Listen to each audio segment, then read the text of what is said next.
Babyhead is no longer a kindergarten. Well, Babyhead is no longer a guardian at all. Yeah, no. He. Okay, speaking of which, dude, what did you feel about the Zavala arc? Well, why don't we talk about that on the show? Are we not now? We haven't started the show yet. We're just here hanging out for a second. Oh, okay. You always ruin things. You just jump straight in. We don't do any introductions. You just want to kind of. I'm just excited about the show. Okay, I'm sorry. He says, "Do you know who I am?" And no, people may not know who you am. So who am you? Yeah, I am me. You have to. Let's roll the titles. Then we come back. Then you can tell people who we are, and then you can jump into talking about the game and how excited you are and how excited we all are. How's that? Okay. Fine, whatever. Meanie. Welcome to Two Titans and a Hunter, a Destiny 2 podcast. Dedicated in bringing you all the latest information, news, and opinions. This is the best show for new and veteran Guardians alike, where we share tips, tricks, and tools to help you succeed and enjoy playing even more. So with all that said, let me hand you over to your hosts, the Triumph Hunting Titan Night Demon, the Pink-Panted Pansy Peroty, and your Hunter Master Ranger, Mr. No One Respawns in Real Life! Well then, over to you. You want me to do the intro? Is that what you're saying? Oh, I thought you were telling me to shut up so you can roll whatever recorded one you got. My bad. I've done that. We've done the record. We've done that. That's rolled. It's done.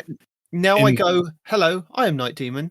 That is Respawn. No, it's too late. I've done it now. That's it. We didn't say, hey, Respawn, you do the intros. You said, hey, let's do the intros. Those mean two different things, okay? But then I went, yeah, you do it. And then you were like, oh, shall I do it? Like, no. Okay, don't do it then. I've done it. Just know that I am the final shape. Clear. God. I am the final shape, a giant pink titan punching in the face with many, many different elements. You saw the final shape coming a long time ago, my friend. I think since Destiny 1, the pink-panted pansy titan that you've always been, you've been there. And I think you predicted Prismatic from the beginning. Or they saw you and went, hey, we like that idea of pink titans. Yeah, see, it's all come full circle. Everything is pink in the beginning and pink at the end. We start in a cornfield, we end in a cornfield. Everything is pink punching in corn. That's the entire story of Destiny. What does the cornfield have to do with anything? Oh, sir, the background of my Xbox is the cornfield that they dump you into when we started this game. Oh. Because why were there cornfields on Mars or whatever? I don't know. And then I found corn again, and I took a screenshot of that too, going corn in the beginning, corn in the end. I don't know. I mean, it's a staple crop, I assume. You know, if you're gonna terraform a planet, gotta plant your corn first. It's vital. Squirrel. Oh, this is kind of awesome. Have you guys played this mission yet? Which mission? Which mission do you do? Yeah, I'm going to need a proper noun. Put you into as soon as you start it. Right, so instead of talking about how excited you were, and you've completely forgotten about that, and you've started playing the game again. I got distracted because y'all were talking about Pink Panthers and corn. Mm-hmm. Oh. Did you not play the same things we played? I guess not. Or just didn't enjoy the corn as much as I did? Nah, I mean, I don't remember corn, honestly. But, I mean, that's not saying much about me, so... Warning. Spoilers ahead. We would have said beforehand, but Respawn decided to jump right in. So I'm here to warn you ahead of time, to go finish the fight and come back. Or stay. I'm not telling you what you can and can't do. I'm not your real dad. Okay, so, the Zavala storyline, I had asked you guys what you thought about how Zavala behaved, what they did to him, things like that. Do you believe it was out of character? Do you believe it was fair? Did you see it coming? Things like that, you know? Okay, well, I personally found, Keith David Zavala slightly jarring, only because I've been so used to Lance Reddick's, Zavala for all these years, and I think I might not be the only one, or I may just be the only person that I found it quite jarring, because their voices are very distinct and different. Mm-hmm. And I think that paired with the different direction that he kind of has taken, because he's been this long-standing, steadfast character that we've all loved. of just he's driven. But then over the last kind of couple of years, his story has kind of taken a lot of twists and turns, and he has questioned a lot of things to do with the light and the dark. And I think this was kind of a resolution for him, just because originally I was like, I'm not feeling it. I feel that paired with the changing voice actor, it feels very jarring that he's kind of gone in this different direction. But having sat down and thought about it and listened to a couple of other opinions and actually kind of, you know what, I think you're right. That was the kind of story arc for Zavala. And it was just me being a bit silly, basically, about how, he's kind of gone in that direction with the voice actor. And so, yeah, I think that was just me anyway. What about you guys? Ready, go ahead. Like, I basically had, the same reaction, same thoughts you did. It's, in my own head, I have been listening to all of these lines in Lance Reddick's voice. Like I still hear those lines in his voice. And I was talking to Noble earlier this week, just about the change, just about I think I basically said new dad is a bit less chill, because Lance Reddick's voice was so smooth and iconic, and just he was just there and had that smooth voice of like that calm. He embodied Zavala in a way that was just like that calm, reassured like presence in the storm. Like, don't worry, we're gonna get through this. I got this. Even as, a deeply traumatized, broken person inside, but like holding it together, like basically holding it together for the family. Like, we're going to get through this. We're going to be there. And then Keith David comes in, which again is a very, very different voice, very different level of intensity. Like, Zavala is sort of that quiet intensity. Keith David is like, I'm going to punch you in the face. We're going to get this done. Get up, get your shoes on, get in the car. We're going to take this fight to the witness. And it was just, I think, again, I just said, like, new dad is a bit less chill than old dad was. Like, he's great. I love the guy, but like, he isn't Zavala in the way that I wish this story would have been wrapped up with Lance Reddick.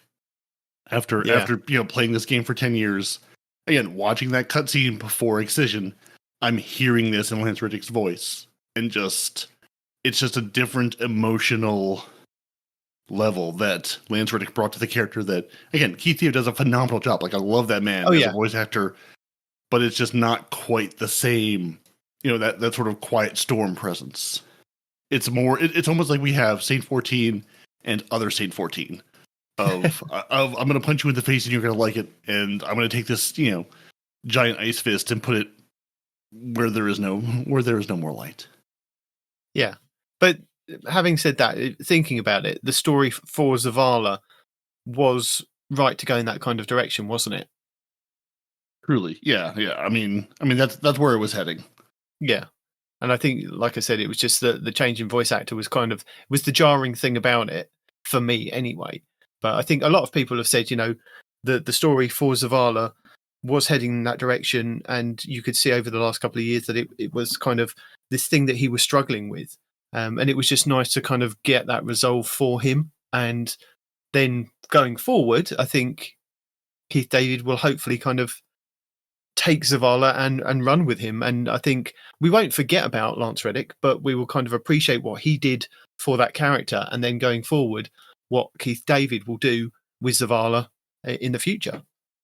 Yeah, I'm very excited to see where the character goes. Again, it is fitting, as we hit the end of this, 10-year, light and dark story arc. Where does the character go from here? And have Zavala have his identity with Keith David at the helm, assuming he lives through all of this, which I'm assuming he will. He means Zavala. Yeah. So yeah, Respawn, your prediction for Zavala getting it in the end didn't come true. Well, no, it didn't. Well, I mean, half true, but yeah, I see what you mean. He didn't die, but he's not Zavala. And I say, so here's my thing, right? I don't think this is where Zavala was heading the whole time. Right, and I'm gonna tell you why. Okay. This whole time, Zavala, like you said earlier, has been steadfast. He's been our rock, right? And he's already been presented with the choice of his family before last season or 2 seasons ago, whatever, when we were doing the whole thing with Cayde and Cayde was crushing on him, right?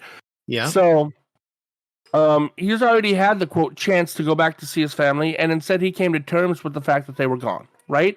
So why have that entire story arc, right, if he was just gonna in this story arc be all like, oh well, no, maybe all those things that I thought before, maybe all the forgiveness that I had, maybe the acceptance that I had, just went away, right? He had already come up faced with this decision, and he stood fast because he knew that it wasn't real, or he knew that it wasn't natural, or whatever his thoughts were, right? That's the one thing. Number two, to see the staunch leader that he's always been behave like a spoiled child, and then have the nerve to tell Ikora that she doesn't know how to deal with grief. Whenever Cayde died, Ikora was ready to rain down hellfire on everyone and everything that was responsible for Cayde's death. And then he was, quote, the voice of reason, according to some people, and said, no, we need to remain calm. We need to think about this. We need to do this right. Only to then come back, make even worse decisions than she did, right? And then berate her for, like, closing off her feelings to grief. Bro, she didn't close her feelings off to grief. She was ready to end everything because of what they did to Cayde. The fact that they had that voice line and he said that to her, to me, not only was very jarring, but Zavala would never say something like that, especially to Ikora. And then after his whole tantrum, after this whole story arc where Zavala, our steadfast leader, is acting like a spoiled child, and then now being mean to Ikora, he's going to have the nerve to ask for help after all of this. Like, oh, well, yeah, no, we have a lot to do, but I'm going to need your help. After he got his ghost taken, after he was almost killed, after he alienates everyone along the way, right? And that's just his storyline. I think they did Zavala dirty. I was never a huge fan of Zavala, I'll be the first to tell you. But for them to make Zavala act the way that he did during this storyline, dude, that was not right, in my opinion. That is not Zavala. They shouldn't have done that. It's just, everything was wrong, you know? Do you not think it just made him more human? But I mean, how many times have humans been fighting with his emotions? But even when fighting with his emotions, he wasn't an to everybody. He didn't act like a child. Yeah, but this is what people do. This in real life, no, people change their minds. He showed his humanity when he was already faced with this decision during the Cayde thing, right? We saw his humanity. We saw his weakness. We saw his love for his family. We saw his responsibility. We saw his guilt. We saw all that stuff, right? Yeah, but even he didn't act like a spoiled child. He didn't alienate his friends. He didn't hurt those around him. He didn't put his ghost in danger. None of that stuff happened. And we still saw his humanity. The witness played on that. You know, you can't kind of say that it wouldn't happen again. And people, you know, how many times have people said they've quit Destiny and they've come back to Destiny because of X, Y, and Z? You can't just stay with one kind of thought and that's it. You know, and the same with the characters in the game. They change your personality, though. Nobody changes their personality. For hundreds of years, he's been the same way. And now, all of a sudden, now he's going to act like this? Yes. No. Why not? That's not how that works, dude. You don't just change your personality like that. Over 100 years, you might. I completely he didn't change it over 100 years. He changed it over the course of since Cayde to now. Yeah, but because he was upset and he's gone through all of this kind of grief and pain and suffering and been reminded of it over and over again in the story that we've kind of played. So yeah, but initially I agreed with you. It doesn't mean he's got to attack Ikora and say things that are totally not true about how she suppresses her grief and her anger. When Cayde died, she was jacked up, man. Yeah. I'm not saying that she wasn't, but that was the story then, and this is the story now, and this is the way that, you know, he has behaved. It's way too different. And then on top of that, top of the storyline that I don't think fits Zavala, in my opinion, they changed the voice actor. Now, again, he's a great voice actor, but his voice is not as deep and it is not as stern, I guess, as Lance Riddick's, you know? And Lance Riddick added something to Zavala that I don't think can be replaced, no matter who the voice actor is, man. I mean, if you got somebody's deep voice, like maybe Vin Diesel or something, but Vin Diesel's Vin Diesel, even that would be jarring, you know? Yeah. Zavala was like, it was that deep but very smooth voice. Just like basically I don't have to scream at you, I can whisper and you're more terrified than if I were to scream at you. Just that like quiet power. Yeah. So I mean, the whole thing was aggravating, right? And then I knew that Cayde and Crow were going to be all right because that's just the kind of person that Cayde is, right? But for them to have almost what seemed like a love story, some kind of bromance going on, I was like, Yes. look, him forgiving him is one thing. Him acting like they've been brothers for thousands of years is something completely different, you know? I don't think that whole thing was the way it was. And as much as I'm an advocate for Crow. Crow is not Aldrin. Crow didn't do anything to Cayde. I've been on Crow's side almost from the beginning, right? Almost. But saying that, I don't think he's Vanguard material. No, I mean Vanguard leader material. He can be a part of the Vanguard for sure, right? Oh my God, he changed his hairstyle. Well, that's basically why, you know, Cayde says the same thing to him. He's like, I wasn't ready when I took it over, but, you know, just go with it, basically. But he doesn't have the leadership qualities that Cayde did. Well, maybe Cayde didn't as well. We don't know. We've met Cayde through his journey, on his journey, towards the end of his journey. And as the Hunter Vanguard, we've not known anything different. We don't know Cayde from like way back when he began as the Vanguard leader that he turned into with us. I mean, look, I'm not saying that you're wrong. All I'm saying is that Crow being the Hunter Vanguard feels wrong. I would have picked one of the Brave sisters over Crow, in my personal opinion. But, I mean, it is what it is. This is the storyline. Technically, his body won the Vanguard dare, I guess. Yeah. You know? You guys remember Hawthorne? Yeah. Wouldn't she make a nice Vanguard? No, she's not a Guardian. No, but you don't need to be a Guardian now, do you?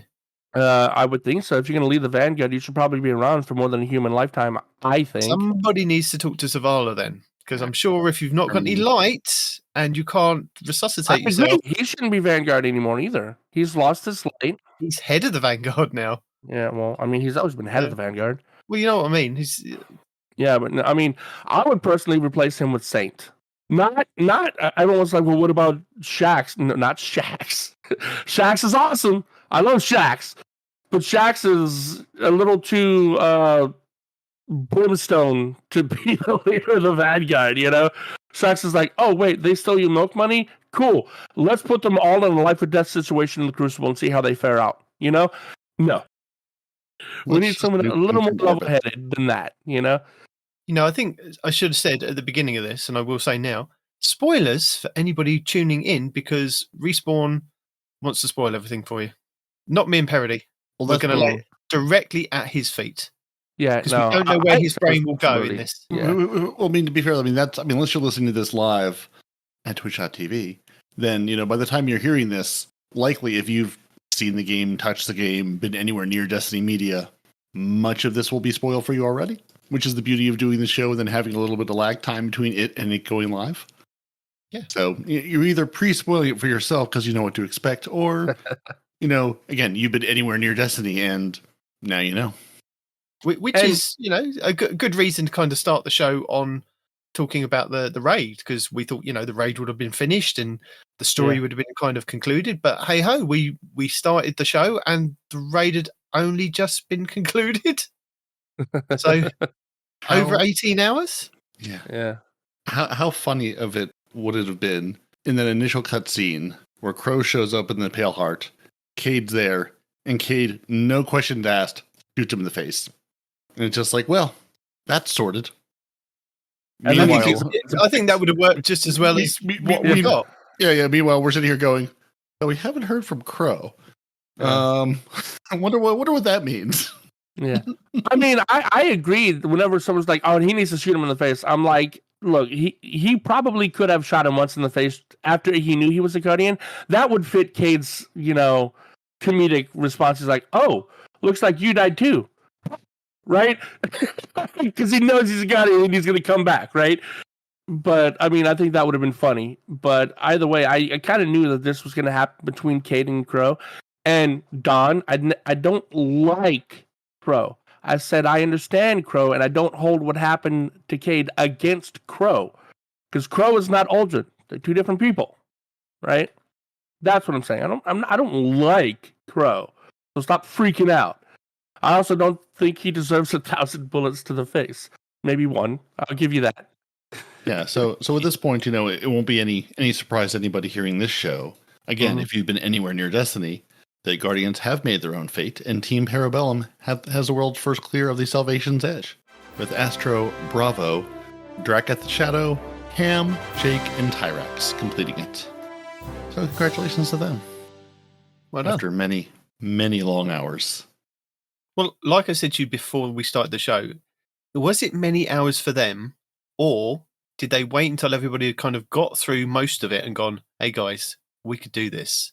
If we can just get through that final bit before everybody else, I've got it figured out. Let's go. And they've done it in like 5 hours, where everybody else has been sitting there for 18 hours trying to do it. Yeah, but on Dato's stream, he was streaming. Unless he was streaming somebody else's stream. Yeah. No, but that's what I'm saying. If you've sat and watched and gone, hey, we can get through all of these encounters to get to the 5th encounter, and then your team can go, right, we can easily get through this 5th encounter. Yeah, and we won't have been up for 20 We've hours. taken the shortest route. Yeah. Yeah. Yeah, that's what like Demon and I were sort of talking about briefly, like pre show, is like, Blue and I got through the final campaign mission on Legendary, that boss fight. It took us a couple tries because we just kept, you'd have that moment to lapse in judgment, not justice, judgment. And then all of a sudden you'd be hit in the face with knives, or you'd run out of timer on your seed and bad things would happen to you. And then I can only imagine being in a raid with 6 people doing much more complex mechanics and being awake all day long. And being at 20 power level, 25 power level below as well. It's like... Right, yeah, the slightest wind kills you, and then that tiny, miscue, and you're dead. And you're starting over again and again and again, yeah. Yeah, that's what I wonder if you're watching this and going, well, there's already a guide out for the first, encounter, maybe the first 2 encounters. Let's see what people have done, get through that, and then learn what we've used and have other people explain it to us to go, let's see if we can do the rest of this on a good night's rest and not being up all day long streaming. So yeah, and we were watching Professor Broman this morning, who took over, for the Twitch rival stream ended.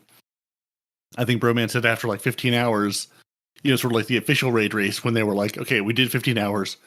We didn't sign up for all night. We're out of here. So Broman picked it up on his channel, and Deeb and I were sort of watching him looking around this morning, trying to find anybody, because, Salt and Dado and I can't remember the other streamer. Basically everybody was covering their stream or had just, swapped it to the face cam. So there's they were clearly doing damage. They were clearly getting there, but they hadn't, they weren't sharing what they were up to. So just, and a lot of people have been moaning about, people are hiding their streams and doing this. It's like, well, guys, it is still a raid race at the end of the day. They're still trying to win. So while it may be frustrating, they're sitting here on their 20th hour or 18th hour, whatever it was, trying to get this finished. And it looks like they're still at it. Dado and Salt are still... I thought Salt had done it. No, Salt and Dado are still at it. Still hitting their head against that proverbial wall. I think the problem is you get to a point where if somebody has completed it, and you now want to complete it because it's one of those things that's... Otherwise, you if you leave it now, you'll be out of the raid race. Because I think the emblem's still only available for 24 hours, isn't it? I don't know if it's 20. Yeah. Is it? Okay, I wasn't tracking if it was 24 or 48. It's a 24-hour. No, the contest mode is going to be 48, but I think the world's first is 24. Yeah, you can. Yeah, and you're getting up against that real quickly. Yeah. Hold on. Don is saying that some streamers blacked out their screen so people couldn't see what's going on. Why would you watch a streamer that just had a black screen on? Remember what I just said about people hiding their screens because they were at the witness fight? I was watching the final cutscene. I was kind of blocking you out. Okay, well, we'll see. Well, that's why.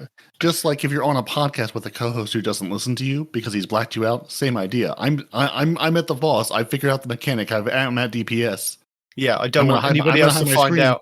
Yeah, because obviously everybody else's chat and everybody else's scouts or whatever are looking again, trying to figure out what other people are doing. So yeah, that's what we're saying. Dado and Salt and others had either blacked their screens out entirely, or put images over their screen, or blurred the whole thing, or switched to a full screen face cam because it's clearly they had figured it out and said, "Well, I don't want to give away my secret, because I think I'm here and you guys aren't yet. Yeah. Or, don't know if you are yet because... The thing is, that they or somebody in their chat has given them hints the whole way. And now that they're there, they're like, oh, well, I've taken hints from other people, but now I'm not going to give anybody else hints. You know what? Nah. Let everybody know everything at the same time, and whatever team is better will finish, not whatever team can hide their stuff. Well, I mean, honestly, that goes both ways, because if they've gotten to the final boss, then people have been watching what they've been doing the rest of the day. So, I mean, it goes both ways. I think at one point, Salt's team had like a 5-hour, I think they were in like the fourth encounter. And then I saw someone saying, oh, Dato's team had made it to the fourth encounter like 5 hours after Salt's team got there. And Salt's team was still stuck in that encounter. Like those last two encounters really, really took it out of people. Like we didn't even see the witness until like early this morning, I don't think. I think everybody, or, at least everybody who was visible, in streaming, were stuck there just banging their head against that wall going, well, clearly there's a witness, and everyone's going, is this going to be a multi-part final boss fight? We haven't even seen the witness as the final boss yet. And now that they're there, it's just the memes that have come out of this raid race, though, are phenomenal. Twitter has just been beautiful. Oh, so many lovely memes of, we have an infinite force of, immortal guardians and versus a room of weird bats and symbols.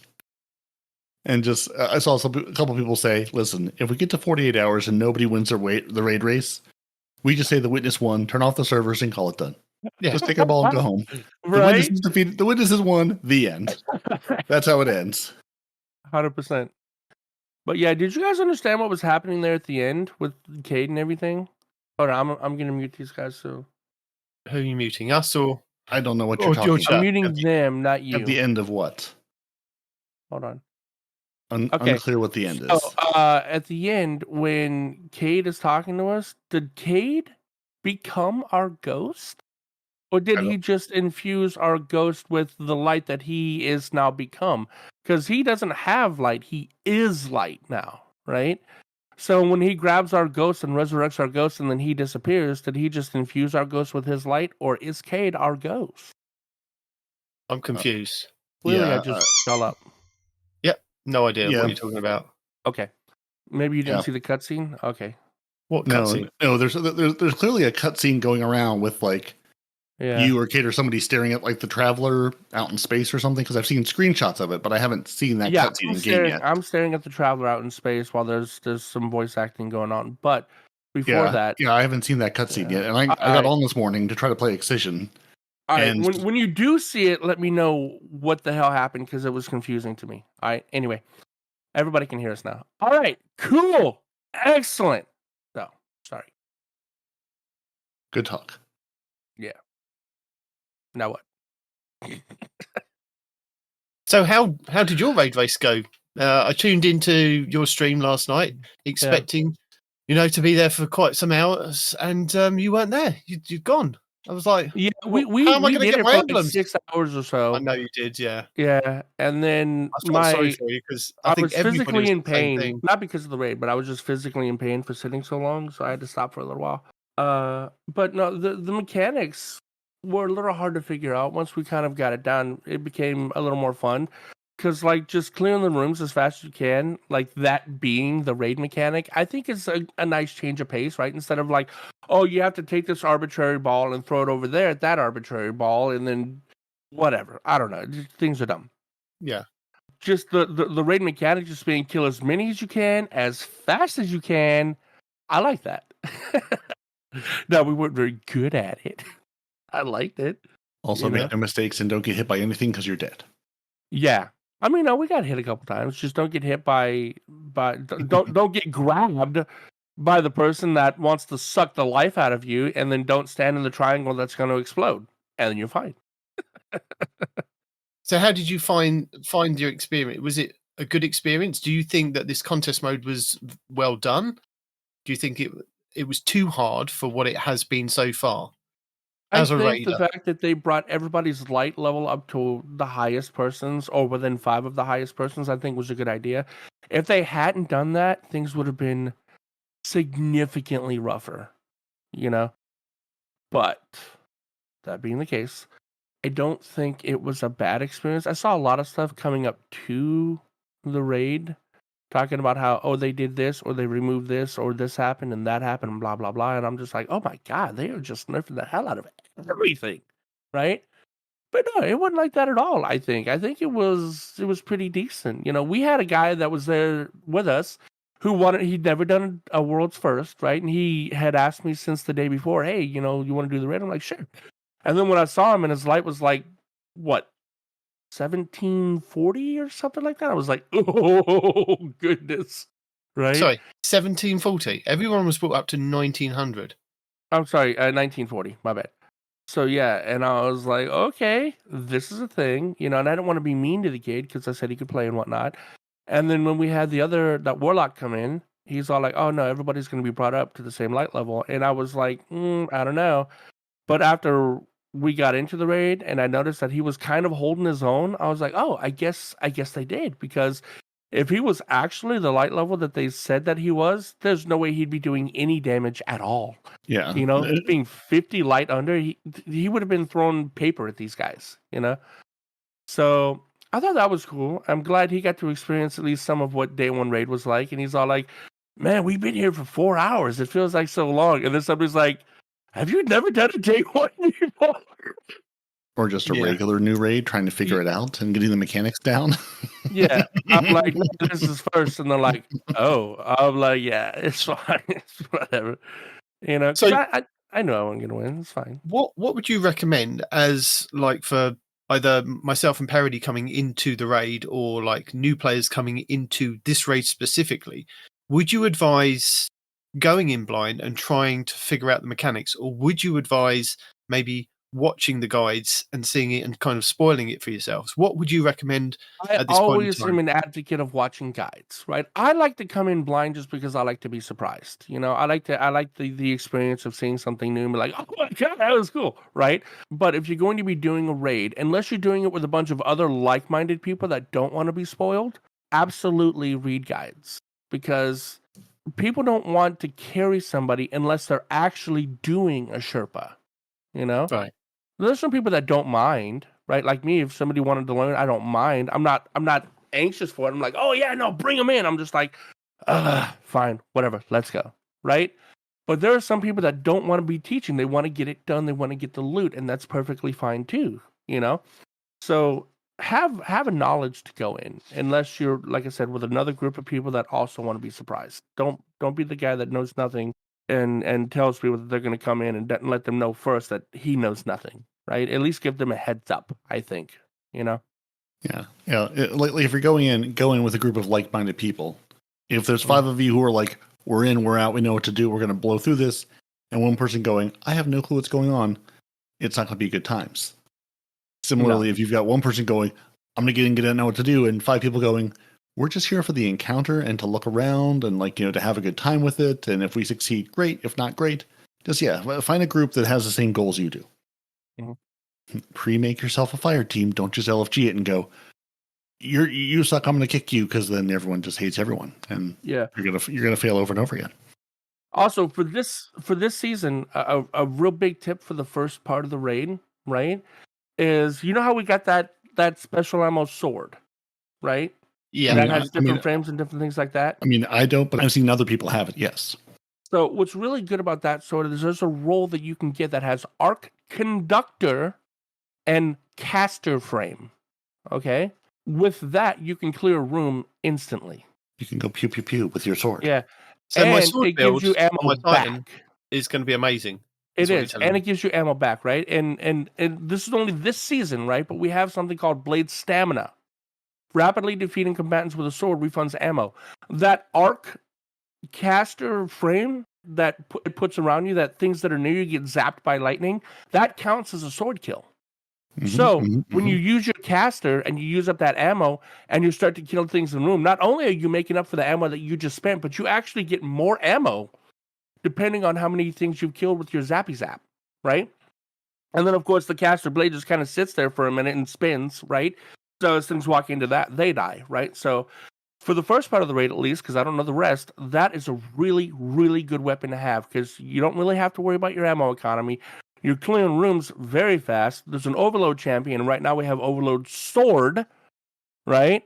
So that is probably tailor-made for the first encounter of the raid, in my opinion. And you can farm it, right? So people don't know this because if you look on the map, you see all these overthrow activities just sort of everywhere. At the top of the map, you see a big overthrow icon. That one and that one only, when you beat it, will give you an Ergo Sum every single time. Every time. And that rotates daily, I believe. It does rotate daily. Yes, that is correct. Yeah. So I've seen people talking because that's again the Sword of the Head basically has like the exotic perks of different exotic weapons. Like if you've heard people talk about the Wolfpack round sword, that's what they're talking about. Is it one sword you get and you can change the perks on it, or is it basically, because I think I've read there's 8 different perks you can get on that sword. Basically, do I have to go farm 8 swords, or can I craft it or change the perks around? You have to farm one version of that sword. If it's only 8 swords, you're lucky. Right, but that's what I mean. Like if I want a sword with Wolfpack rounds versus the Telesto sword, do I need to go and farm the Telesto roll, the Galahorn roll, the whatever roll? Yes, Okay. because as far as I can tell, it's not craftable. Even when I'm looking at it, there's no slot to get a deep sight for it. No, it doesn't look like it's craftable at all. But there are a lot. You have the Wolfpack rounds, which are they are very You have the hold on, let me actually just pull it up for you. So you can get Arc Conductor, which is very good. Like I said, Stormbringer is okay. You have to kill a lot of enemies to do it. So Caster is going to be kind of okay for that. And Waveframe, because you can get a Waveframe on it too, is probably going to be your best option, but they have to be in a straight line for it to proc. So Wolfpack rounds is very Insectoid Robot Grenades suck, because when I was testing it, it spawns one spider bot, and it doesn't do a whole lot of damage at all. So I hope they fix that, because that's a really, really weak perk as it stands right now.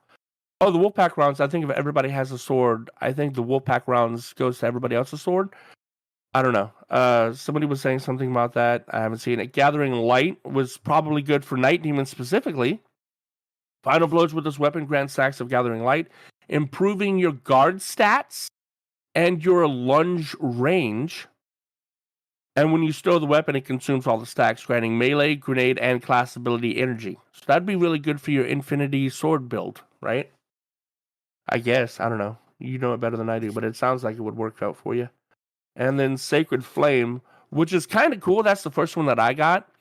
And I don't know if mine was bugged in the beginning, but when I hit with a heavy, it primes the target. And then when you hit with a light attack, it detonates what you just primed.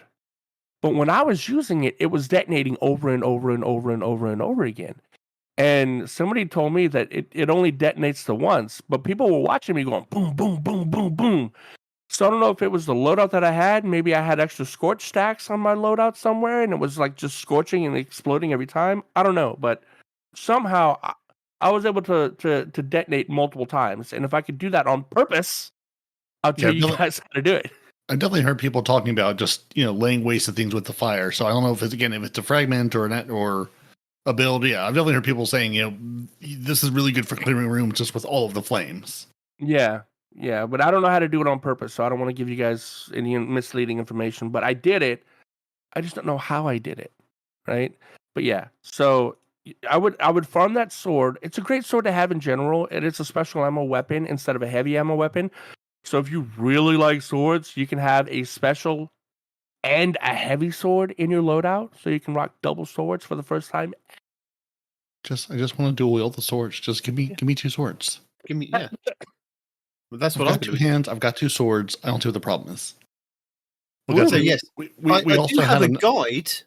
I will have a guide in the show notes for the Ergo Sum from Aztecross, going over all the different roles and how to get it. So if you want that'll be in the show notes, because I've watched a lot of videos this week. I've done a lot of kind of not so much playing, but writing notes on different things, different rotations, because lots of things have kind of changed over since we've had this new expansion. So yeah, been keeping up with that. So now would be a good time to drop in what's happening This Week in Destiny. It sure would. This is your weekly rundown of the final shape, Week 2, starting on June 11th. This week sees the release of the first act of episodes, Echoes, where Guardians will discover what's changed on Nessus following the fall of the Witness. Plus, this week at Reset, Guardians will finally be able to farm a new activity for the new exotic class items for Prismatic. And as this is the beginning of a new season, we have had a legendary Lost Sector shakeup, meaning we won't know the order of the Lost Sectors and featured weapons until we've had a full rotation. But for our Legacy rotation, the Dreaming City this week is at a weak curse level, which means Spectre events can be found in the Strand, and has the Broken Courier mission for the next week. The Blind World features Scorned Enemies and the Plagues, Sicarus and Varicus. The Ascendant Challenge will be the Forfeit Shrine over in the Gardens of Vasilia.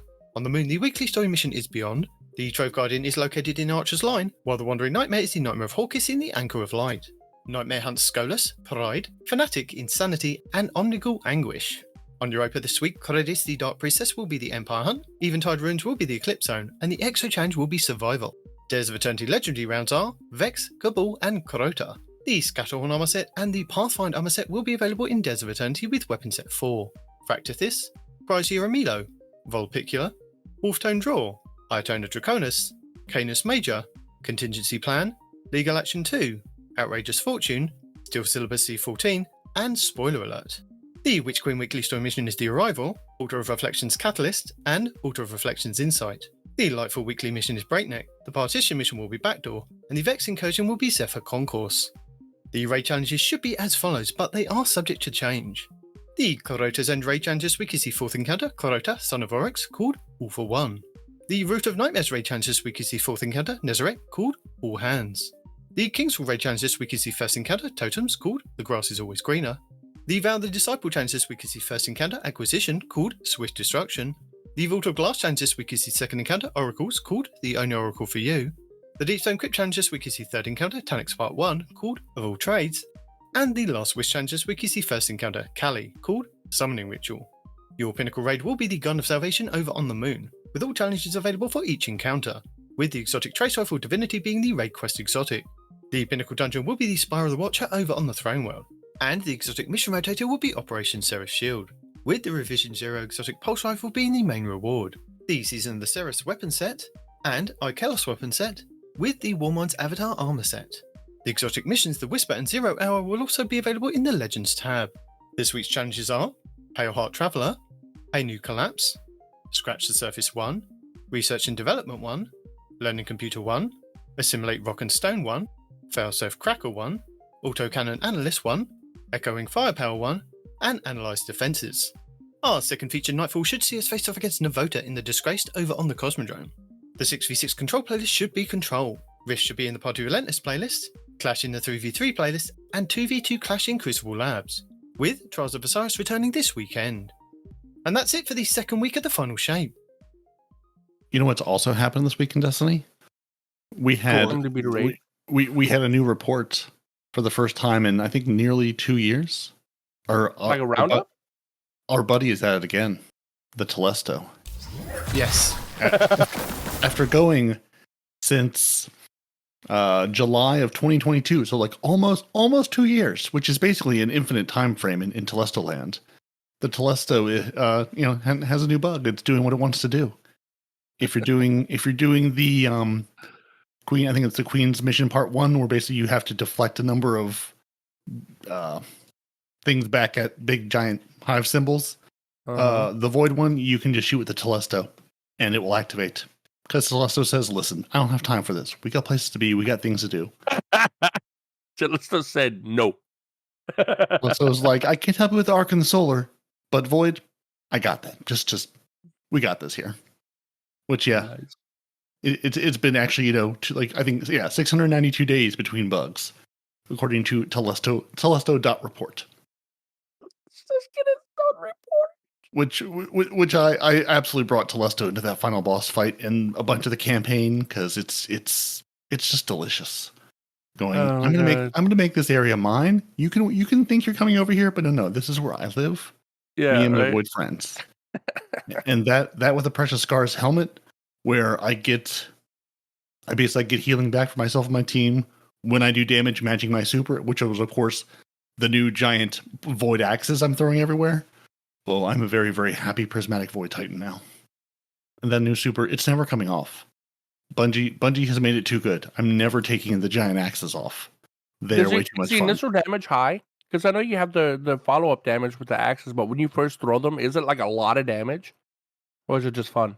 It seems like it. I don't really know. I haven't been watching numbers. It seemed to chunk things down. Like it's not going to give Golden Gun or anything like a run for its money. I don't think in overall damage or anything. But it was doing good damage against the final boss, and it just lays waste to things. And yeah, then you can pick up the axes again if you can get to where the axes are. Looking at you, stupid witness, who won't let me get anywhere near them. Did confirm you cannot pick up the other team's axes in PvP. So, out of curiosity, if you see an enemy axe laying on the ground there, no, you can't grab it and. That's not fair. It's just sitting there. If he left it, that's his fault, right? I was like, it's right there. I could have picked it up, thrown it at you, but the game said, that's not yours. Which I found they need to fix that. Yeah, I mean, it's an axe. I got hands. Yeah, no, that's what I'm saying. If it's there for the taking, let somebody take it, even if it's the enemy team. If you throw an axe and then you die, that's your fault. You should suffer the consequences. I mean, even if you throw the axe and you don't die, it's still your fault. But it looks fun. And my brother Ryan, who's a Titan main, that's all that he was doing is he was all like, I got it. And he was so excited about it. And he'd throw them, and we'd all pick it up and just start pounding on the pot. So even if you're like me, a hunter main who will never play Titan, having a Titan throwing those axes is actually very fun for me too. It's nice. It's so nice. Again, with all the tormentors and all the things that suck your light out or suppress you, it's nice to have an actual range super that doesn't involve me launching my face at you, a la Thunder Crash. It's nice to be able to sit back and go, I'm going to lay waste to that area over there and still be safe over here. Have you ever been Thunder Crashing and he suppresses you before you hit him? Oh yeah. or just Thunder Crashing and you run out before you get there because it's got a range on it because you've got the power of the light, but only so much power. Sorry. Well, you're literally using the light to thrust out of your butt to turn you into a rocket, right? So, I mean... You'd think I have more light. I think you'd have more gas. You'd think so. You'd be wrong. Yeah, poor Demon has been giving up his playtime to make videos and to do. But there's a number of times I've messaged him and he's like, no, I've got this to do, or I've got that to do, or I'm working on this. This man has been giving up his playing time to make the good content for the people. He has. He's the unsung hero, and I tried to help him with the legendary because I was doing the legendary, and he's like, no, I'm going to do it normal, and that's fine if you're a pleb, whatever. But the thing was, I like doing legendary, and I've done legendary and mainly solo for the last couple of years for Lightfall and Witch Queen, and really enjoyed it. But then, where we've kind of stepped up with our content creation to actually unlock the rest of the Pale Heart, I needed to kind of get through as quick as I could to unlock the Pale Heart for videos and things. So it was like, if I go legendary, it's going to take me a long time. But if I go and do it on normal, I can breeze through it. I mean, we could talk about that if you guys want to, about your experiences with the campaign. I mean, I found, and I suppose you did as well, because you joined me on normal as well, Respawn, didn't you? That normal was very nice. It was very easy to kind of do and get through. And it helped you kind of, if you weren't sure about what the mechanics were going to be in legendary and how hard it was going to be, it was the same kind of mechanics. It was just not as hard as it was in legendary. I mean, because I did start originally doing the campaign on legendary, so I did the first mission and that wasn't too bad, and then I did the final mission on legendary and a little rougher. I did that with a group, so it was, and the scaling was really quite nice. Hard with a group. But go ahead, I'm sorry, I'll get into that. The scaling for it was quite nice as well. So doing it solo was a challenge, and then with two other people was even more of a challenge. It was nice to have that kind of ramp up. That it wasn't too difficult, but it was difficult enough to kind of give you a bit of a challenge. And I really enjoyed it, and I really enjoyed the story and how we kind of, and there's so much stuff to kind of do as well, which is nice. So I've done the normal campaign. I want to get back through on the legendary because I knew I wasn't going to be doing day one raid stuff. I wasn't prepared for that argument at home to kind of sit up for like 18 to 24 hours. Right. I was like, I would rather kind of, just wait and then do it later. Respawn's always been the one to kind of do day one stuff. And if it's looked like it's been a decent raid, like the last one was, that you could kind of get through it in a good amount of time, then maybe. But this one, sure, wasn't. Rough. Yeah. It has now taken over the title from the original Volta class in Destiny 1 as the longest day one raid race in Destiny history. Whoa. Which was fun watching it surpass things and going, okay, it's past Last Wish. All right, D1 VOG is on the horizon. The first raid that ever came out in the Destiny world. And now it's surpassed that one too. So it was a bit of a challenge. It'll be interesting to see when the guides come out and start going, okay, so what were you all banging your head against for many, many hours? And how much explanation will this take for the rest of us to understand? Mm-hmm. Yeah, no, fair enough. But like, having played some of it with Night Demon, the differences between normal mode, I keep messing with him and calling it easy mode, but just normal mode and legendary is night and day, right? It really is. Like, truly the is. gap between the difficulties it's enormous. And like, I was used to, I had gotten used to legendary, being careful for how hard you get hit and this and that and the other. And even with my melee build, that over time I was improving it as I got more and more strand. I ended up coming up with what I think is a pretty perfect build. And then someone else is like, oh yeah, no, he made a video about this. I'm like, you gotta be. So anyway, that's what they do. They make the videos to tell us how to do things. But like, I thought I was like I normally look at people like Macdix and Plunder the Booty and things like that because I don't feel like learning what all the intricacies of the build are. I just want to, like you, kill things.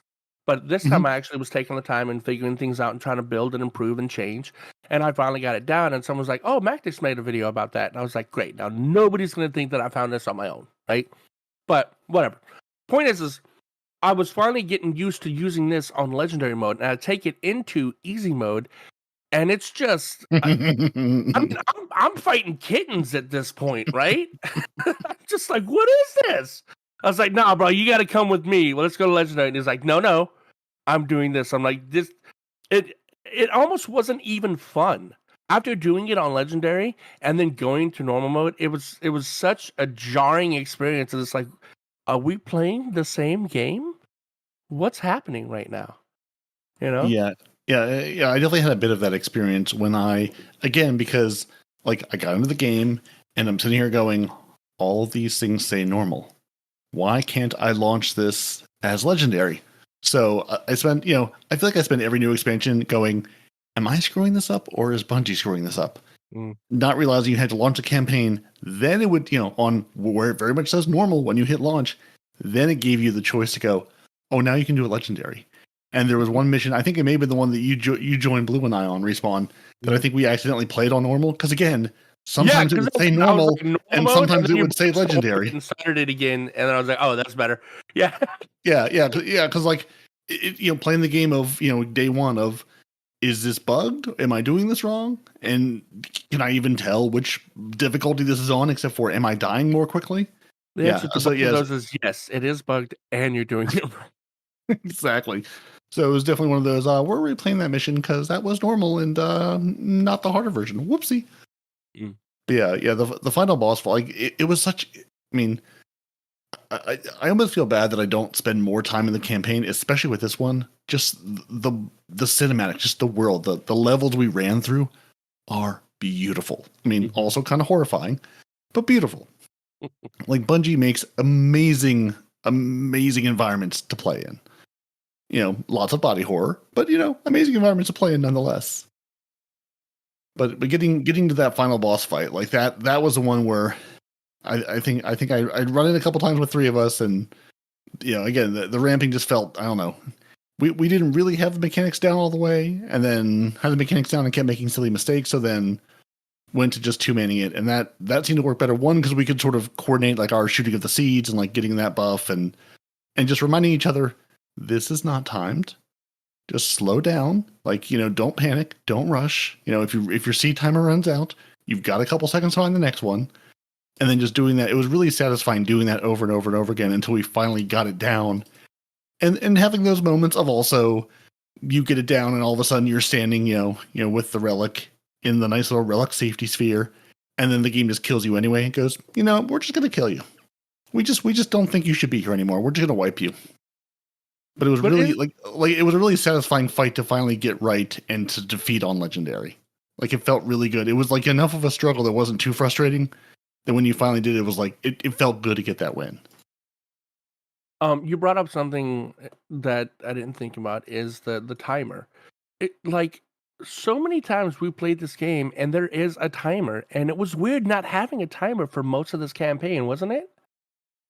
It was lovely because I really dislike the timed things, which is just my own thing in games. Like, I really don't like time being the thing you're struggling against. And like that one point early, I think it's like the very first mission where it's like, get past this part and you've got a timer. It's like, oh, just run. You don't have to fight these things. Just run by it. But yeah, like the seeds. Whoa, Dim looks really broken. Sorry. The seeds were a really nice, like, timed aspect of it, where you still had to sort of manage what you were doing and where you were going, but it wasn't quite, it wasn't quite so like you got 2 minutes to get this done. You better get it done quickly and perfectly. It was just, you can take your time. You have to do this, but there was still an aspect of you having to manage something else. So, what do you guys think about the new frames? Like, for example, the support rifle doesn't do a ton of damage, but it has saved our bacon multiple times. When I put it on in some of these encounters, and I was giving everybody cure and restoration, I was like, this is kind of amazing, And you don't have to kill enemies to build it up. You just have to hit enemies, and then you hip fire your friends to heal them. And if you hip fire them enough, everyone gets restoration. I think I get restoration 2. Everybody else gets 1. I think is how that works, right? But just the auto rifle was so much better than I thought it would be. Don't use it for DPS. Oh God, no. Yeah, it's sure. It's so good. Yeah, and it can roll with Circle of Life. Rapidly healing allies grants this weapon a period of increased damage, which I can't remember. I saw somebody tweeting about what the damage was. I think it's like a 5 or 10% damage boost. Like so again, you're still not using it for DPS. And I don't know, I don't know if the bullets track. Like, it definitely, the bullets sort of feel like they're going kind of everywhere. They swarm or whatever, yeah. Yeah. Like, it's definitely not like I'm going to, like a Gnawing Hunger or, Suros, like, you're like, I'm going to shoot these bullets in a row. They're going to go whoop right to the target. These bullets are kind of like, we're going to kind of wiggle around this target and we'll make our way there eventually. They don't feel like they track. And the new sidearm, the Call, it does the same thing with its bullets too. I've basically gotten those 2 to drop. Like, I assume there are new weapons in this game, but those are the 2 I've gotten. There's a sniper, there's a... But the no hesitation support frame, it's a 600 RPM. It's so good. It's so satisfying to, sit back and deal damage and then turn around and shoot your teammate. It made me think of Borderlands, where you could get weapons that would heal each other. And I've got a friend in the back of my mind, he's just screaming, going, I'm healing you. Stop running. I'm healing you with my healing bullets of love. Yes. And that's what I think every time I shoot someone. I'm like, shut up. I'm shooting you with bullets of love. It's fine. Somebody in the chat was like, why are you mad at me? I'm like, what? He goes, you keep shooting me. Knock it off. It's annoying. I'm like, I'm healing you, you idiot. He goes, really? I'm like, stop resisting. I'm helping. Another rocket assisted frame sidearm. The one from Warlord's Ruin is America's favorite sidearm. That Indebted Kindness. It's so good. It's so good. It hits like a truck. And the calling, I haven't gotten a roll that I'm happy with yet, but it's so good. It's so much fun to use. Just something that's not straight garbage.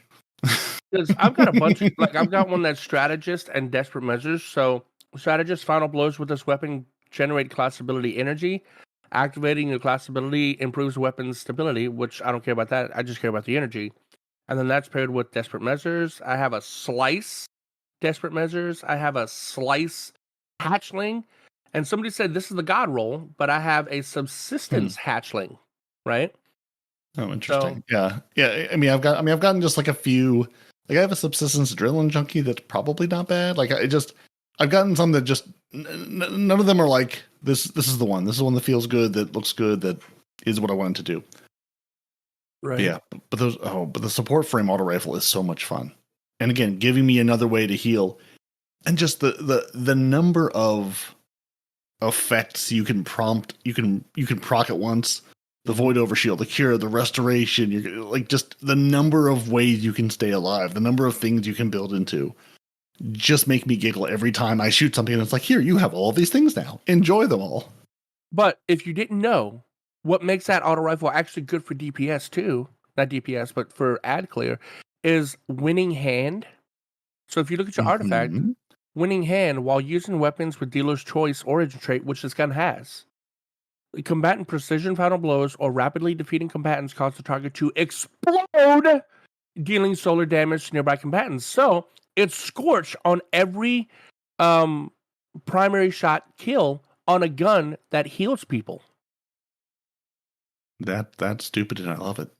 Yeah, no, it's really amazing. Like I got serious freaking the hand cannon sunshot. I got serious sunshot vibes every time I killed something. They exploded. Excuse me? Yes, please. You know?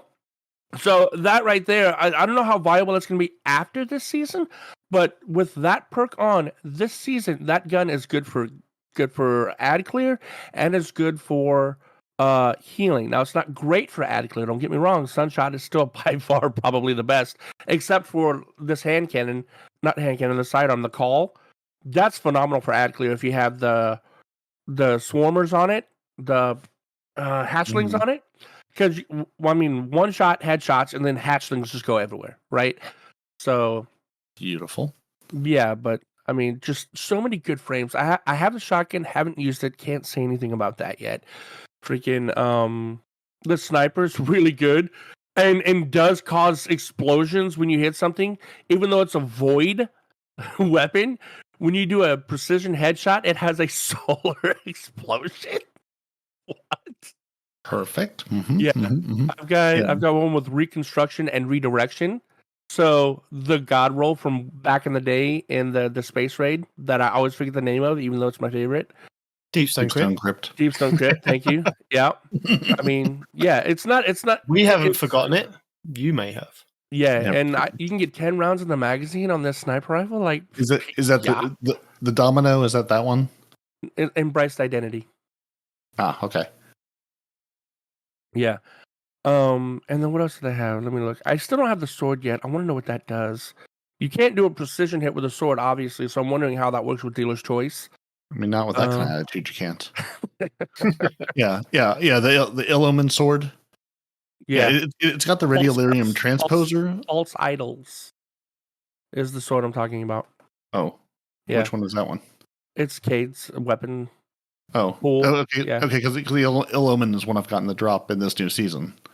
It's got the Radiolarium Transposer with the rapid final blows, causing the target to explode into a pool of Radiolarium fluid.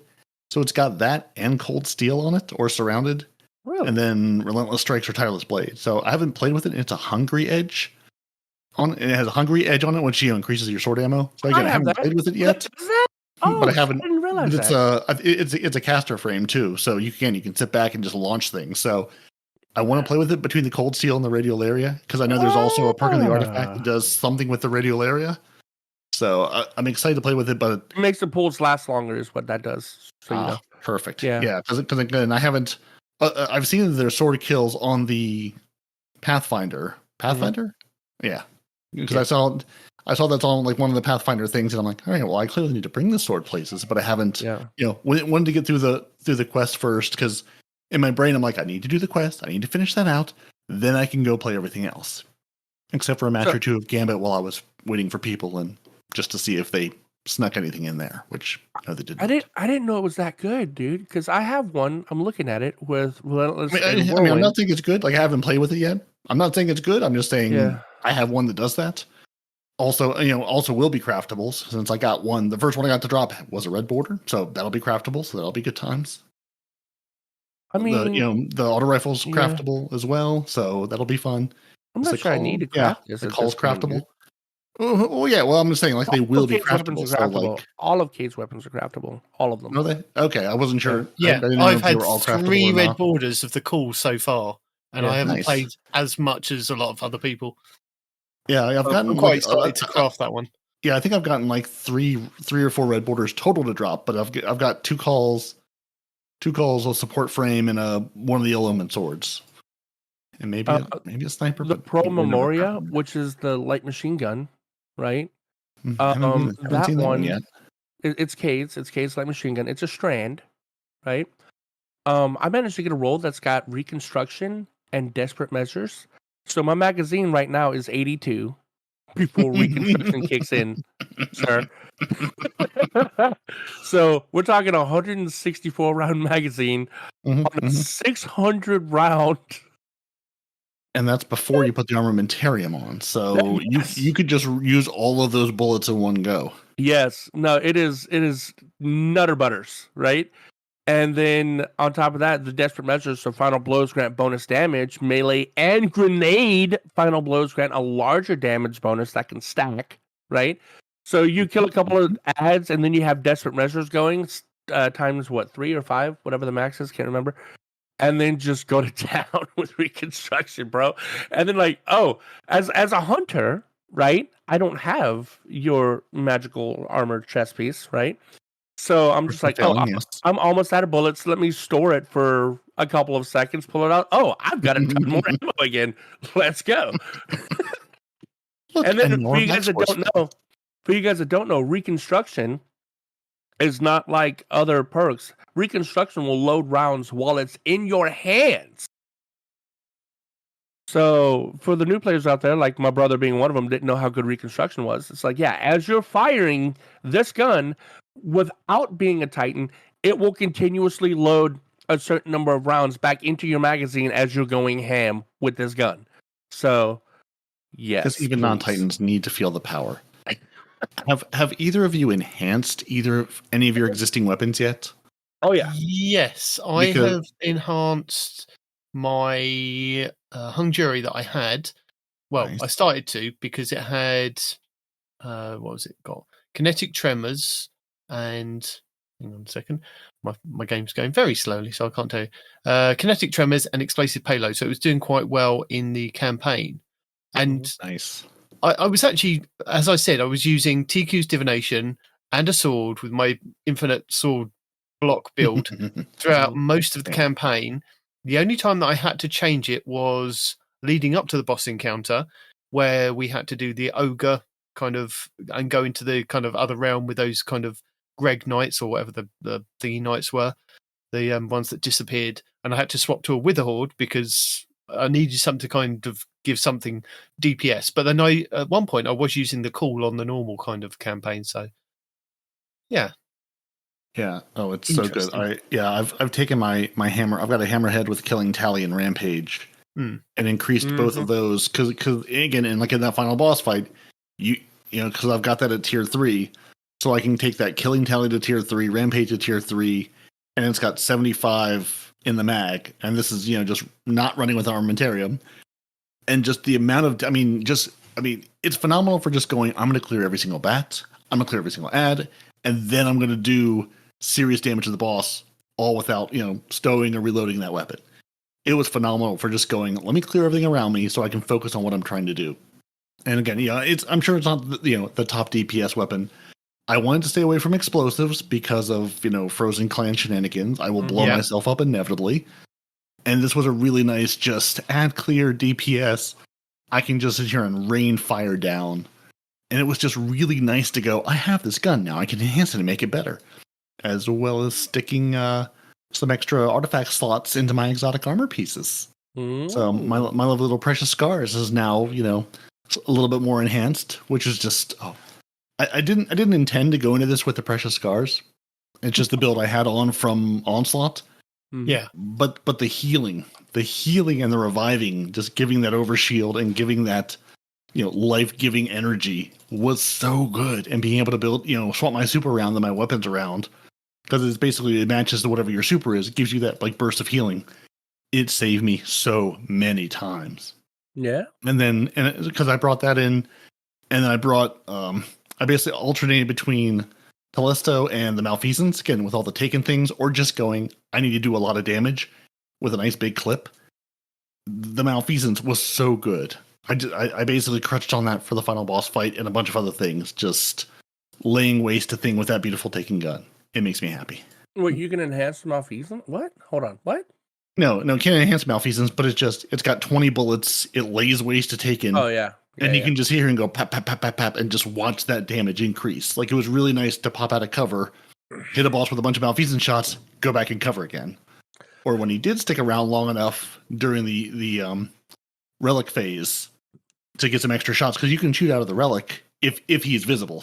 Oftentimes he ran off into the corner to hide, but when he wasn't, I was like, I don't want to waste my heavy right now, but I can sit here and hit him with the malfeasance and just let those bullets, build up over time and do a little extra damage. So I'm kind of I want to check out that kind of thing with my Titan whenever I gotta go get her prismatic stuff, right? Hang on, can we go back like 20 minutes? Because I'm sure you said you're not going to be playing on your Titan. I gotta unlock everything though. I don't play, but I have to at least unlock everything. You don't have to. I do. No, you really don't have to. No, I do. You don't. I do. You don't. No one's going to make you. You never know when you're gonna have to use that for something. But anyway, yeah, because for accents and giggle. Because Ryan, being a Titan main, he kept asking me questions. I'm like, I don't know, dude. And I introduced him to Micah, which was a horrible idea. Now I have 2 Micahs I got to deal with. And a third Micah in the game. Too, that was really good. They do mad damage. Micah 10, right? sorry. And how does Micah feel about being a vendor? Hold on. Side note. This obviously isn't going in. When he saw Micah 10, he goes, "Did you see they put me in a game?" I'm like, I'm pretty sure Micah 10's a girl. He goes, "Why can't you let me have my moments?" Yes, and speaking about Micah 10, I believe Mylan Games has got a video which I will also link in the show notes. Because what I didn't realise that Micah 10 has been around in Destiny lore for a very long time. Micah 10's amazing. Yes, but I'd kind of missed that. You tell me. And I was like, who is this person? Who's this special person we've suddenly found at the end of the game? 100%. But it turns out this person has been around since kind of Destiny 1. So there is like 3 years worth of lore that Mylan kind of goes over with Micah 10. So if you're interested in that, watch that, because I will link that in the show notes. I sure am, because I had the same reaction where I'm sure this is some beloved, fixture of lore that I do not ever remember hearing about my entire life. Yeah. This person, who now? Who is this person that we're all supposed to know and love and appreciate? Yeah, never heard of you. Sorry. And you're a hunter? Nah, we're good. So how are you guys finding storytelling? Prismatic? Right? How is Prismatic for you? Because I did shy away from it through the whole campaign because I had my build of like my Stasis Hunter, my Strands Hunter, sorry, being invincible, and I was like, if I'm doing solo, I want to use this. So I haven't used it as much. So I wonder how you guys, because I know Peroty was using it quite a lot, how you've kind of been enjoying it and your new supers and things.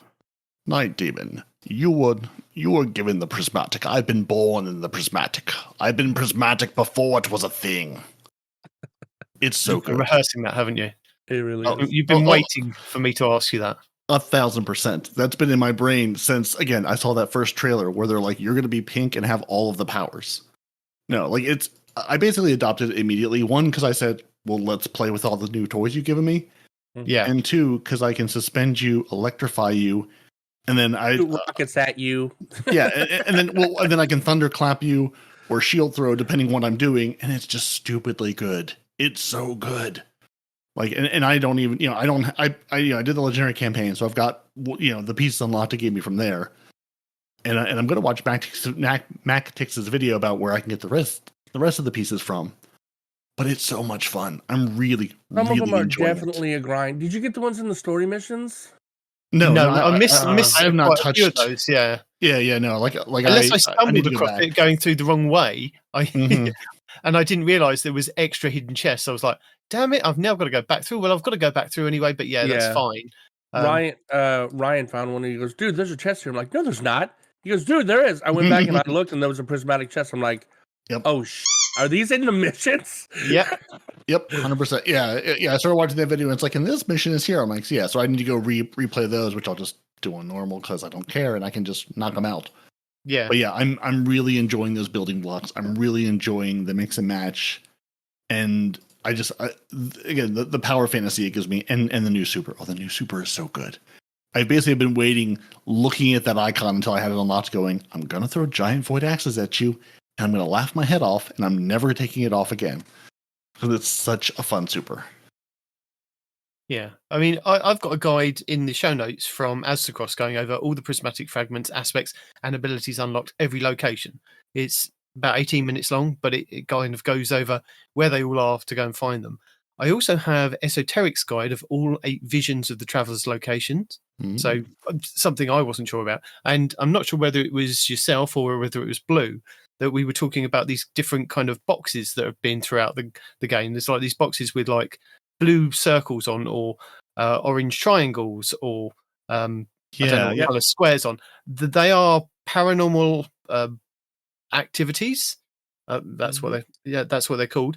And there's 11 of them, and Esoteric's got a guide for how to complete them and all 11 locations. So I'll link that in the show notes. Do they give you stuff? Well, I can't tell you. You have to watch the video. Probably if it's a thing to do. Yeah. I've noticed those boxes. It was probably Blue you were talking about with, because I've noticed them clearly going, well, this is going to be a thing. Like clearly I'll have to come back and address these boxes at some point. But yeah, I was like, I've witness to go take down first. Priorities. Yeah, fair enough. Yeah. But Prismatic respawn. Yeah. What? Oh, so again, my Hunter Titan fantasy where I can just run around, punch things, and not die has come to fruition. It really has. I mean, just hold on, wait. I can dodge and freeze people so they can't hit me back. I can electrocute them, so I can, obviously electrocute them and then become. What happens to you when you're all electrified? Amplified. Amplified. Yep, I can amplify myself. Yeah. Right. If I'm rocking a certain build setup, I can get up towards of like 1700% extra melee damage. I forget the exact number, but it's huge. I can just dodge around, infinite dodge, infinite punching, infinite killing, getting my super back so fast because when I kill a bunch of things at once, they drop orbs.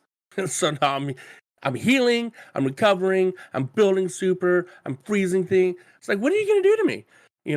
And Mike is all like, oh, well, sometimes people don't have time for you to get your punch going. I'm like, dude, the initial punch, it takes a minute to start building it up. But once you have the stacks built, you're running around just bop, you're dead, bop, you're dead, bop, you're dead. I was like two-shotting like boss yellow bars. At this point, I would like to quote this person with a ridiculously long name on Reddit saying, It's amazing to me that hunters are allowed to have a near infinite 20-second, 300%, 4 times melee damage boost, but Titan's knockout is still locked to 6 seconds. Yeah, I saw that. Yeah. You are living the Titan. I'm going to punch everything dream as a hunter. Congratulations. But you're also, hold on. Yes, that's true. But additionally, ours, we have to build up. Yours, you have to jump in the air and knee something once. Not even that. Yeah. Okay. Well, not even that. Yeah. So, ours has a better overall, damage boost or whatever, but it takes us longer to build it up, as Micah was mentioning earlier. Because we don't have time for you to do that. It's like, yeah, but once I get going, I'm going. Oh, which reminds me, that's one thing that Blue and I were abusing in that final boss fight. When you get past the stand in the puddle with the relic and don't die part, and they basically throw a bunch of taken thrall at you. There's the word. Yeah. They'll shoot through the 3 rounds of taken thrall. We were just farming them for heavy and orbs every single time, which I'm sure is not news to anyone. But basically, it'll throw 3 rounds of the taken thrall at you. So like I would pick up the sword. He would put on, again, he was playing hunter, doing something with dodging and freezing, and just generating puddles and puddles and puddles of orbs. And then heavy when the game decided to let the heavy, generating helmet work. And we would use that to farm supers every time we go in. And it was just lovely. Yeah. I mean, it is super nice. And I have triple natural 100 stacks, right? So I don't need like a mobility mod or anything like that. Natty 300, And that's just my punchy build. Let's talk about some boss DPS for a second, right? Okay, I have a triple 100 double golden gun build. Like, right? Is And that the with cool new thing, exotic? yes. And the cool thing about it is I brought a lot of my punchy aspects over into the golden gun build, right? Because one of the big weaknesses is, I got a lot of range, I got a lot of damage, but I'm squishy and things hurt me. They can't hurt me when they're frozen and I can one punch things, you know? So, yes, Prismatic is phenomenally amazing, you know? And then like the first time, I don't know if y'all saw it when we went into the first encounter, and what's his face? The dude in the middle spawn, the tormentor. Pop one Goldie, boom, half his health is gone. Pop the other one, boom, he's gone. I'm like, yeah, that's how I thought that was gonna play out. it's so much damage, and you get 2 of them. Oh my god, that is the new meta. And I already saw Dimwee talking about how he's got like a hunter rotation already in mind for the double golden gun. So I'm gonna have to brainstorm with him to see what he's got going on, so I can incorporate that. But yeah, just the damage is unreal. And once you actually start getting into it, Night Demon, bruh.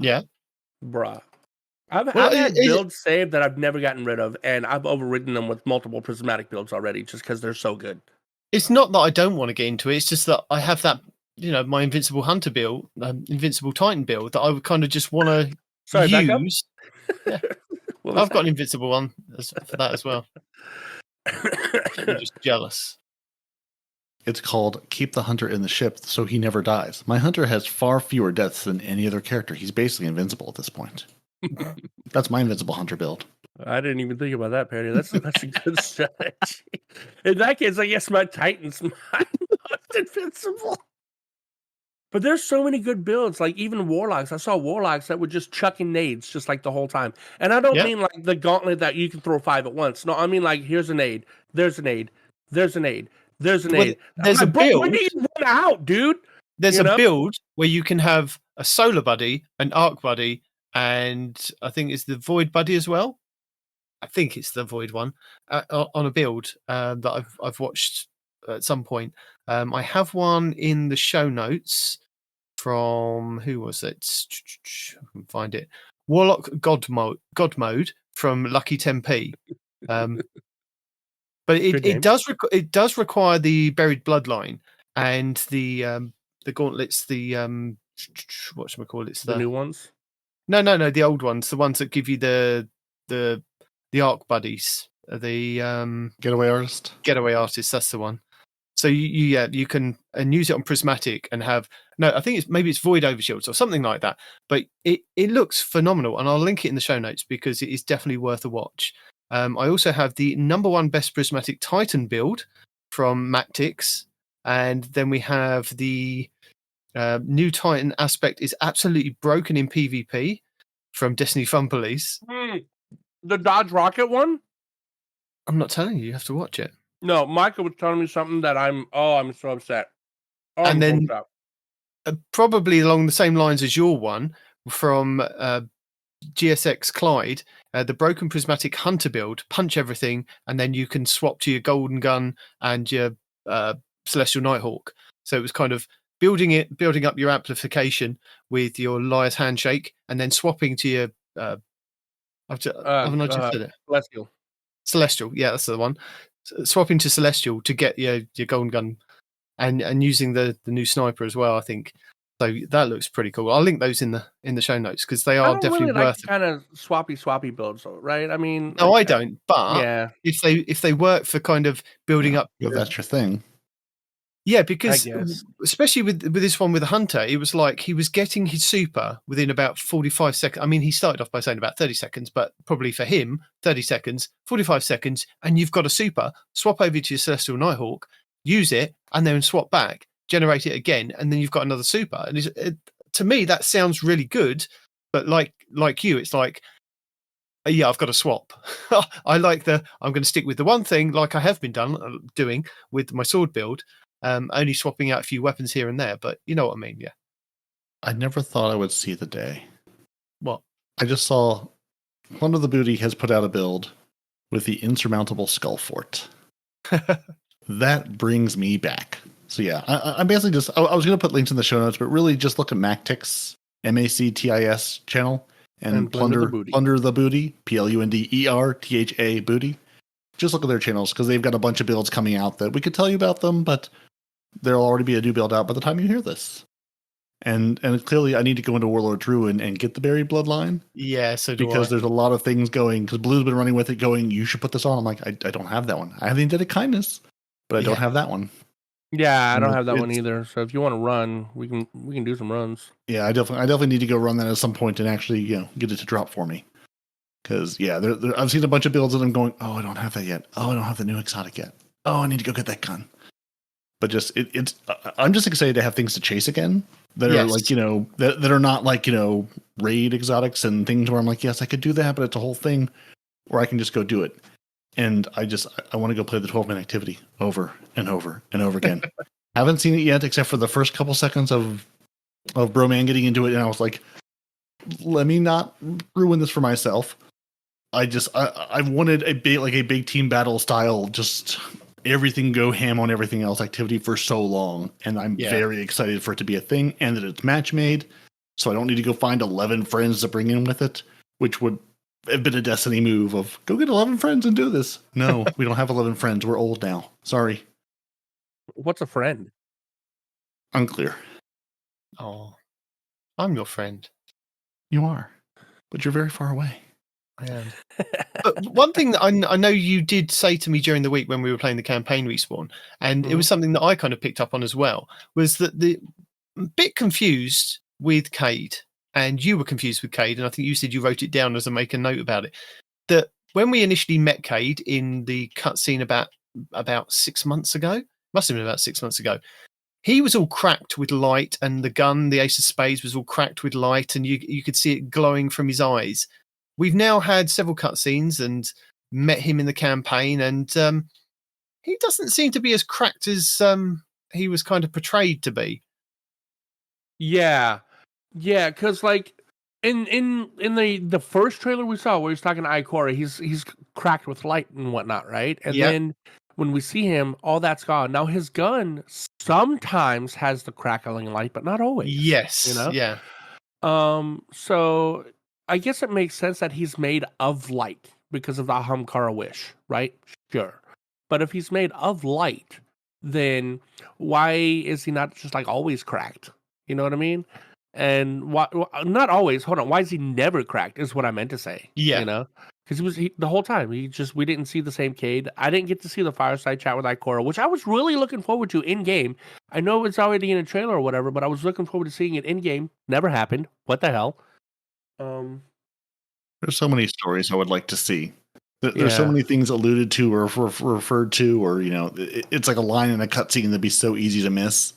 It's like, Bungie, show us these stories, tell us these stories. Like, I mean, all the stuff with Ikora. I mean, this like ridiculously powerful, incredible character that has basically stood around and handed out bits and pieces of new gear for the last couple of years since she built a Stargate. Like, what have you give us some context, give us some story. Like, why should I, if I'm coming to this game now, why would I care about this vendor character who stands here and does nothing? Yeah, I think that was one criticism, wasn't it? That's another thing. He's not even a vendor. You get, one weapon from him one time, and the rest of the stuff comes from the ghost? Why am I getting Cayde's weapons from a ghost? Why am I not getting them from Cayde? Maybe in the next episode, maybe in the next thing. And that's the other thing that I sort of appreciate, where these episodes and the echoes, like things being, I'm sure I've already seen people moaning about things time gated behind things, but where they're saying like, hey, here's more things you're going to get. Echoes is going to unlock on this date. We're going to see more. It's not just like, here's the season, here's everything, burn through it in a day if you want to. Mm-hmm. I kind of like that there's, they're sort of pacing things out where you can't burn through every bit of content in one day and then go, well, I'm bored, there's nothing to do. Well, you could. I mean, you could be that person. Yes, you could be, but there's stuff where you literally can't get to yet because they're like, we haven't unlocked it for you yet. Yeah. It's not available to you. And Gator finally got his wish of, once you go to 100 on the season pass, there's more there. You can keep going, and there's more rewards for you. Except it's also time. Well, right, because again, he's not doing it day one, but like again, we've got 111 days, whatever the counter in the game said of this episode, it's nice to know that if you do have time to play and you are making it through this, that there's just more for you. It's not 100 things and then you're done. Because, I mean, even if you're playing, a reasonable amount, I won't even say reasonable amount. If you're playing, sort of the amount that we play, you're getting to 200, 250, 300, maybe, and just, it's nice to know that there's at least something for you past that initial 100. Because again, if you're trying to get raid ready and you're doing all of this, basically front loading your gameplay, you may be well in, like Respawn, I'm sure you're well into the season pass. I think I'm at like 10 or 11 and I've done the campaign. And like, I haven't done a lot more than that. And I hoarded 0 bounties. I came into this basically as a fresh baby guardian with no extra XP saved up. So I'm sure if you actually did all that prep, you're well into the season pass and it's week 1. Yeah, I did no bounty prepping and I'm sitting at like 13. And I was like, hey, I'm only at like 30 myself, and I did no bounty prepping either. Yeah. Yes, but you played a lot more than everybody else. Yeah. So I mean, you're at 30 and it's week 1. So, if you're playing this, multiple hours every day, or even enough to do it, try a day 1, or you just want to, you took the week off and said, I'm going to play a lot of Destiny. You're well on your way to that first 100. So there's something more for you. Yeah, not tomorrow, but at least there's something more for you to get after that. 40, hold on, how many days? 38 days. Yeah, well, there you go. Which, feels like a reasonable amount of time for those of us who are not playing this 40 hours a week every single day. Mm-hmm. But that is one thing. I know you were talking about it with Cayde and being a bit confused with Cayde. And I was a bit shocked that we didn't get more Cayde. I thought that again, going back to that initial trailer with him talking to Ikora and him being back, I know that it was all kind of answered in the campaign of how he is actually back, and he is back, so he could leave the Traveler if he wanted to, and if the story kind of takes him elsewhere, he can now leave. He can't. But why can't he? No, you'll see when you play the final mission. He can't. Okay, what am I missing with this final mission? I don't know where it is, and I don't know what to do. Remember that question I asked you earlier that I didn't understand? Yeah. Well, when you see it, you'll understand why he can't leave. Okay. Well, I don't know where this final mission is. What am I meant to be doing? It's right next to the. What do you have to do after the campaign, and then Queens, and then the wild card quest? You saw so you saw the cutscene, right? But you didn't actually go to that mission. You're gonna need to say which cutscene. There's many cutscenes. All right, today when we started the podcast, right? Remember the cutscene that started to the right of the raid? That's a mission. You got to do the mission, and after you do that mission, so the 12-person excision one. Yeah, after that I couldn't get into because I kept getting errored. Happen after that, as long as you don't skip them. Okay. Yeah, that's one of them.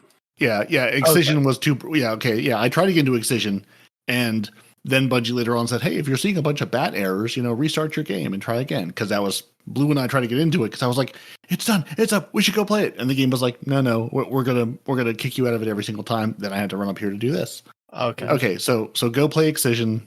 So go to the Pale Heart. Go all the way to the right. The raid's there. Excision's next to that, but I have to do wild card first to finish that up, or find someone who's done it that I can join. I mean, and so those cutscenes, then there's more after that. Okay. Yes. But going back after that, and one of you are going to cry. Oh, I've already watched. I've now watched the pre-Excision cutscene like 4 times again on my own in my own living room, and just it gives me chills every single time I watch it. Yeah, like it's so good. And that later cutscene that I've seen screenshot of, but I haven't seen any clip of because again I want to experience it. Bungie can tell a story, which is why I'm so rabid for them to do something like a movie, TV, like give me something. Even just the cutscenes you do in the art style, like give me more of that. Give me an official, long form version of that. Like you can tell an incredible story with emotion and narrative. Do it. Give it to me. I will throw money at the screen until you do this for me. Brilliant. Like I want to experience this world. I want to know these stories. I want to, feel these emotions. That isn't just a cutscene in a game where I'm going to watch it once. It'll be beautiful, but I'm going to watch it once and then move on with life and go back to murdering things. Yeah. So going back to the Cayde thing, and I felt that bringing back Nathan Fillion as Cayde was a really good thing. We had Cayde. We could have gone down the route of kind of Nolan North voicing him and kind of giving him kind of that last hurrah. But it was a good thing to bring back Nathan Fillion to kind of get Cayde and have that whole kind of Crow storyline. Except the bromance. But there's nothing wrong with that. Everyone needs a bromance.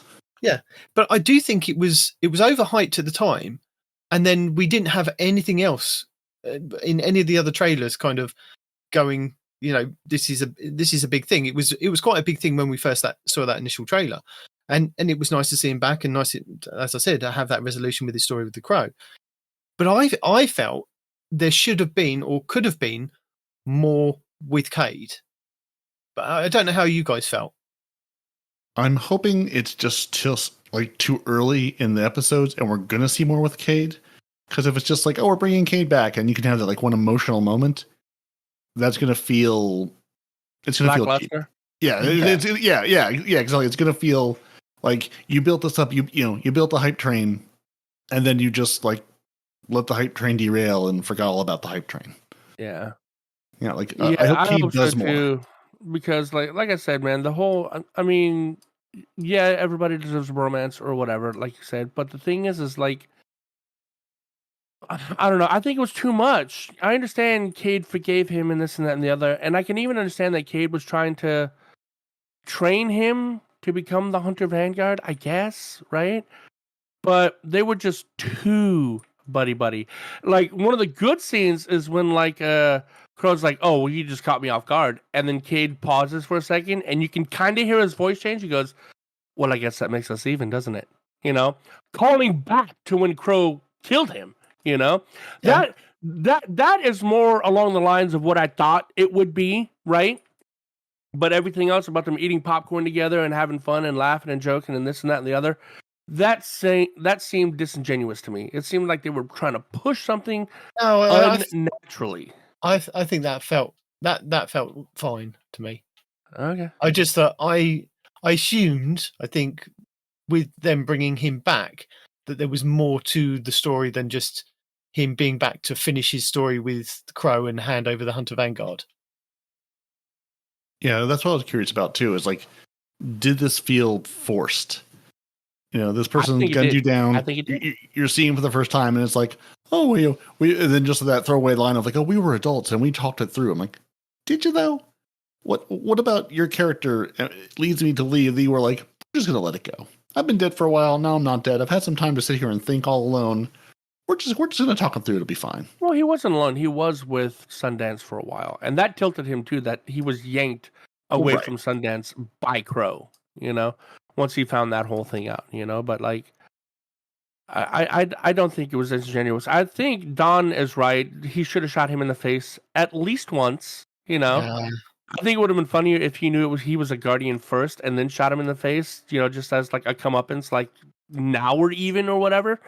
But they were just way too buddy for my taste. It's like, yeah, you forgive him, cool, but he did shoot you in the face, and if that wasn't bad enough, when you were finally reunited with Sundance, then he took that from you too. For Cayde to be okay with all those things and not have any animosity, I think it's a little much. No, I think remind those of us who don't remember who Sundance is. It's his Sundance ghost. is Cayde's ghost. Thank you. Also, did we know? Did we remember what Zavala's ghost was called? Who we had to keep talking to? And I'm going, was I supposed to know this? Because I sure don't remember. Oh, you mean Tarj? He's mentioned him before. Yeah. Oh no, I'm sure he has, but it's just like, again, I've watched cutscenes. I've seen this story, but I'm like, these are all things that feel new because it's like you see it once and then it's like, did we know this? Have we ever mentioned this again in the course of any gameplay?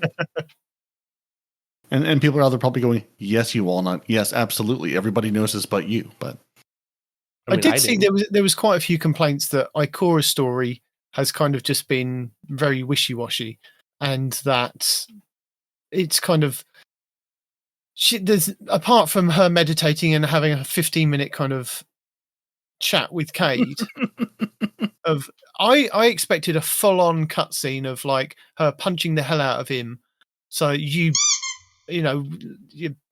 now back kind of thing, but being upset and happy at the same time, and it wasn't, and I felt that was a bit weird. I don't know about you guys. I mean, the fact that he's all like, they had an obnoxiously long hug. I mean, I get he was dead and she saw him, I get it, but like, They were hugging for like what seemed forever. And he goes, I knew you liked me. And she goes, no, you have a lot to make up for. It's like, yeah, wishy-washy, like you said, But, I mean, at the same time, he didn't really do anything to her. He just kind of died, and I'm sure he didn't want to die. No, I know that. But I'm saying with the idea of her story, Zavala had a kind of good arc to his story, and so did Cayde, but her story doesn't seem to be told. I mean, there may be more to come. There may be like to do with like the echoes and things. So we don't know. The mission we play, where you can find Ikora just meditating up on the hilltop while we're defending the world, and you're going, are you going to help? Or are you just stand there and meditate? I'm sitting here. That's where they're like, we're the vanguard. We're going to lead. I'm like, you are standing here doing literally nothing to assist me. I'm down here getting killed over and over again. And you're just going to stand here on the hilltop going, I'm going to think really hard about this. I'm going to meditate. I'm like, Guardian. You don't need help. You could wipe this entire map in one go. Why am I doing all the work? Bro, actually, did you know? I didn't know this until recently. Though, we ran out of metal in PvP. You told us last time. You told us last week. Yeah. Sorry. Lack of memory kicking in. I learned about that last week when Respawn told me about it. but I 1,000% agree with you. Ikora is like, I'm superly powerful, and I'm gonna not ever do anything. No one. I will take this knowledge to my grave, because we will never tell this story. We will never show her in any kind of anything. She will stand on a hilltop and meditate, or build a Stargate, and that's it. Now, I am 100% on board with you going, these are stories we would like to know. Could you tell them to us? And not bury them in a lore tab or a book I have to buy or something. Like, again, there's so many interesting, rich stories. Oh yeah, in this world, and it's like, and you play the game and you're like, oh, you mean the lady who stood on the hilltop and meditated, or who showed up at the last second in a cutscene and then nothing happened? Like, these are the people we're supposed to like look up to for leadership. I'm going, no, I'm doing all the work myself. What are you contributing here exactly? I suppose we couldn't have it all our own way as well. That's true. Well, I think overall, I think with the campaign, the story, the way that the story kind of just bled straight into the raid, and then the raid straight back into the story, and then we're going to go into echoes, which will then kind of bleed seamlessly into what we've kind of been doing, and the whole location, all the extra things that we've got to do, or not necessarily have to do, but we can do, and the Prismatic. I think it's been a definite win for Bungie. Putting aside the fact that it took about 12 hours to actually get into play initially. I would like to quote Blue Screen this morning of hype, crash, repeat, because I watched, again, I was watching Broman this morning who picked up the Twitch Rivals stream after 15 hours of Twitch Rivals of him, trying to follow who was doing well in the raid, seeing reports of the raid being beaten, seeing the confirmation of the raid being beaten, jumping out of bed, running downstairs, turning on the Xbox, texting my friend going, there's a 12-man activity. We should go try it out. Let's go play it. It's live right now. Like, I'm watching Broman in it. Like, it's in the game. And then to get there and not see the activity, again, knowing where it should be and not seeing it because I hadn't done something, which, again, to be fair, Bungie then quickly clarified, hey, if you're not seeing it, this is why. But then trying to get into it 4 or 5 times and it failing. And just getting batted and pineapple to orbit every single time. Watching this cutscene, because every time we load it in, you watch that initial cutscene, you go into the matchmaking fails. You go in, you watch that cutscene, you go into the matchmaking fails. It was so frustrating to have that excitement and that hype, and then just to be met with a crushing disappointment of, oh, but it's too broken to actually play. Which was, 100% the day one experience. Like we try to tell people. And then I didn't take our own advice of maybe don't try to jump in day 1, hour 1, because it was such a mess of day 1. Not even just at the point of the first hour. It was quite a long time. Oh yeah, to get in. Yeah. Or if you did get in, multiple. Yeah, there was multiple errors, which was really unfortunate for Bungie. I felt really bad for them because they definitely knocked it out of the park, but then trying to convince people to come back and play the game, and they're hit with that straight away. Yeah, and then that's your first experience. Yeah, coupled with the fact that they well, they didn't release it early. Sony released it early the previous week. Right. It was like, how is this going to go down? Is this going to go down well or not? Oh, totally. And watching like, Paul Tassi and others like looking at like, the concurrent views or concurrent players going, it was just short of like the day one Lightfall release. And Lightfall didn't have all of these. It's basically like, if this had been a good launch, it would have absolutely smashed the numbers of people playing this game. But it didn't quite get there because of all the problems. Like the number of people I talked to who were just like, yeah, I'm not even going to try day one because it's just, I know it's going to happen, or I was already busy or whatever. Yeah. And the number of people who just gave up going, I've been sitting at the screen for 2 hours. I can't just sit here and spend my entire day watching the screen going, sorry, the servers are down. When you're watching people going, your friends next to you going, hey, I'm in, come join me. And you're like, I can't because they haven't turned the servers on in my state yet. Sorry. Yeah, it was just, it was really interesting because I had up a bunch, I turned on a bunch of streams just to sort of get like a, the flavor and texture. I basically went down like my Twitch following list and said, let's open like eight of these streams and just see who's in. And it was like Fallout Plays for the longest time. He was in and like nobody else was. And then Abontis got in. Dado got to the point where like it was hours. Dado like started lifting weights like on stream, just basically like, I'm going to wait. Mactix was sitting there, chatting with his community, waiting. Hours and hours and hours to get in. I think it took me 3 hours to get in because I know poor Noble and Super Hoops were trying to do a 24-hour stream.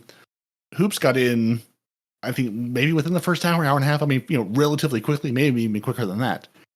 And then it took Noble like another hour and a half, like just could not get in. And then I was in like maybe an hour after that. It just really like sucked a lot of that excitement. I think I was in quite quick. But you got in well before I did. The problem that I had with my Xbox was that I wanted to record some of the videos and do like the Eververse and things. And my Xbox had done that thing where it I don't know at the moment, it's just doing that thing of it doesn't want to record things. So if I put in a USB stick, it won't record to the USB stick. It won't even record like up to 4 minutes on the hard drive and then upload it to the OneDrive or whatever.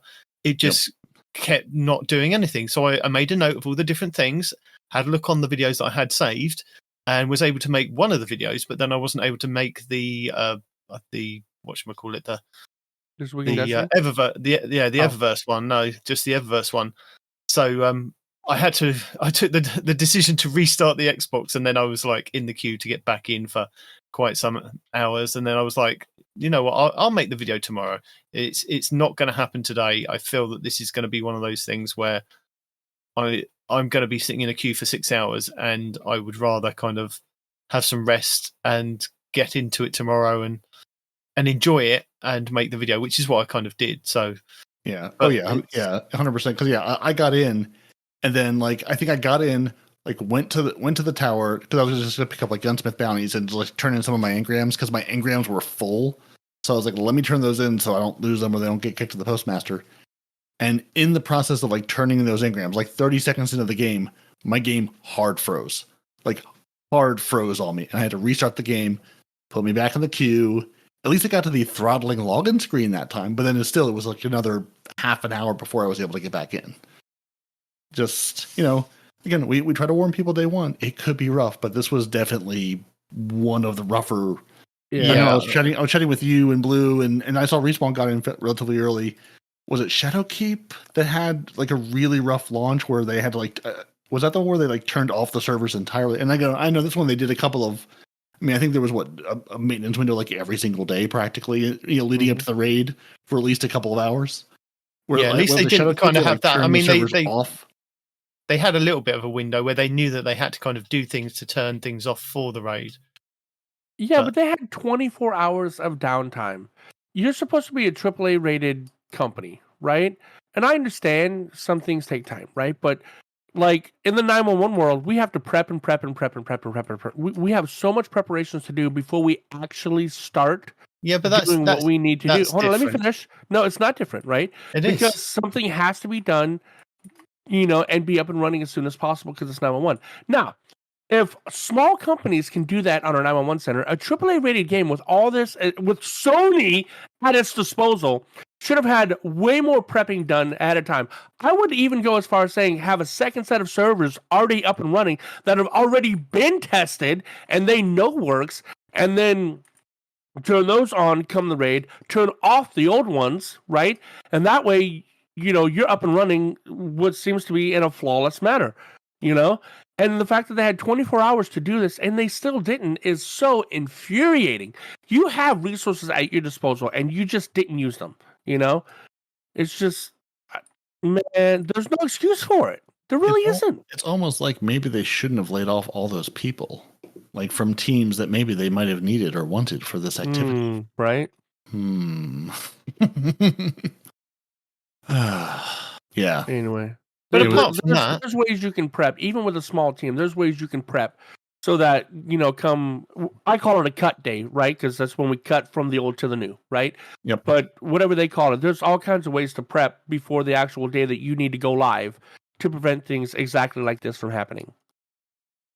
Yeah, I'm very curious because I saw on Reddit someone posting about Liana Rupert, who was again like one of the community management team members and led a lot of the accessibility work at Bungie. She was one of the people laid off.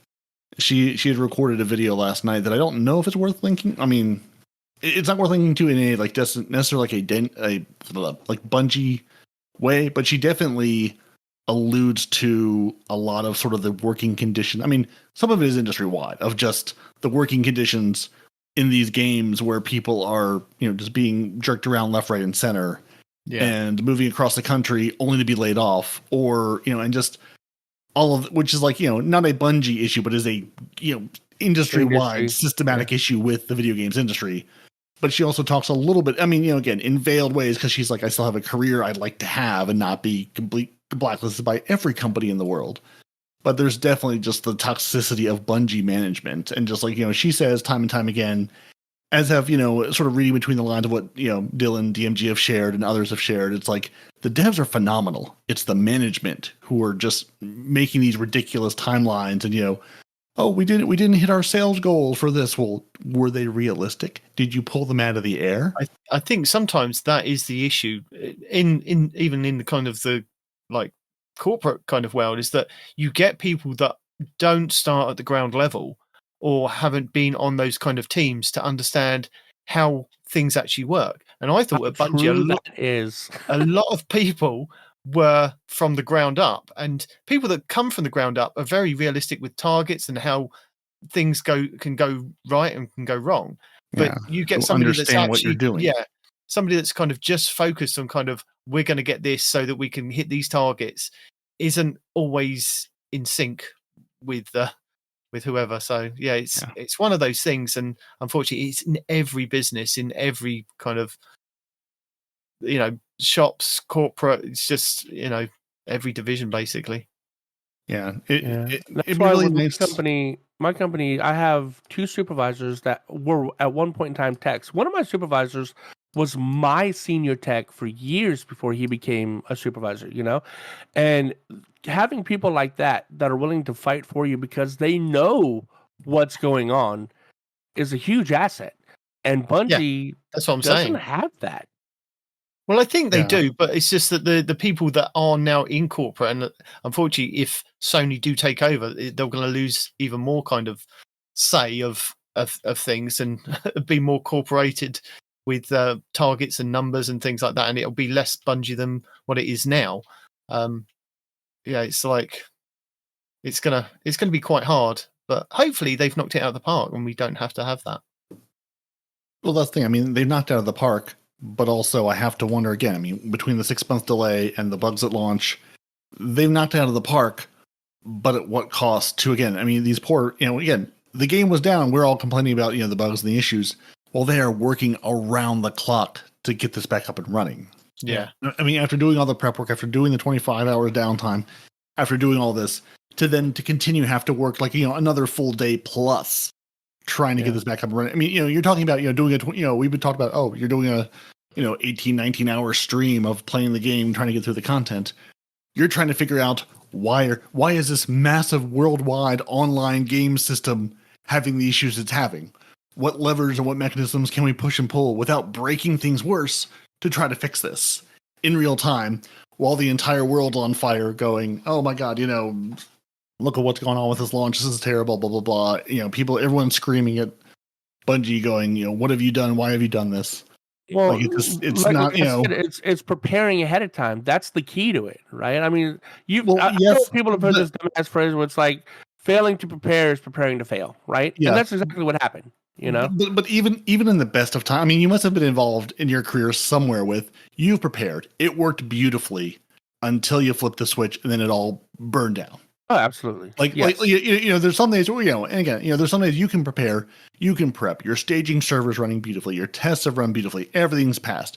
You turn it on, and all of a sudden it's all fallen over. It's all broken. And again, I mean, you've worked on systems, I've worked on systems. I mean, obviously, I'd wager to say Destiny is probably a much bigger system than either of us have worked on. You can say I didn't work on any systems. It's fine. Night Demon has also worked on systems. I don't know. I don't know what you do. You run through the forest. Worked. You run through the forest on an island. You're a mystery to me. You're a mystery and an enigma, but you have a vault full of special goodies. That's about it. Yeah.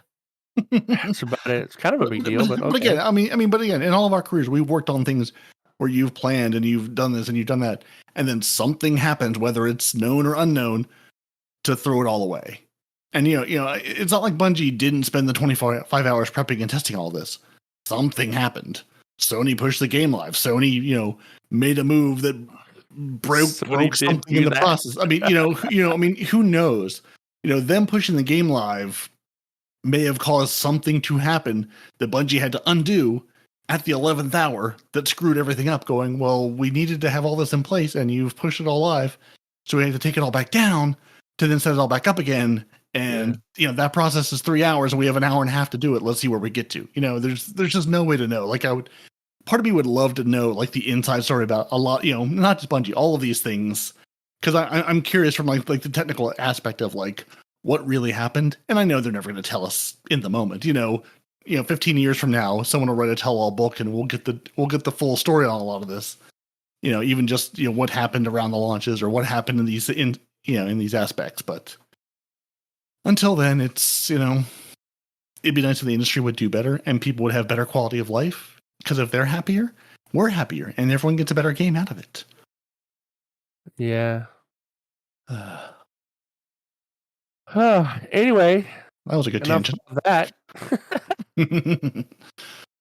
So should we quickly cover the TWAB of what's actually relevant for this week? Because that was something we discussed, wasn't it? When the 12 came out, it was all about the raid, and it was like, well, by the time we get to Saturday, none of this is going to have anything parents or anything to kind of do with unless the raid still continuing and people are trying to get into it.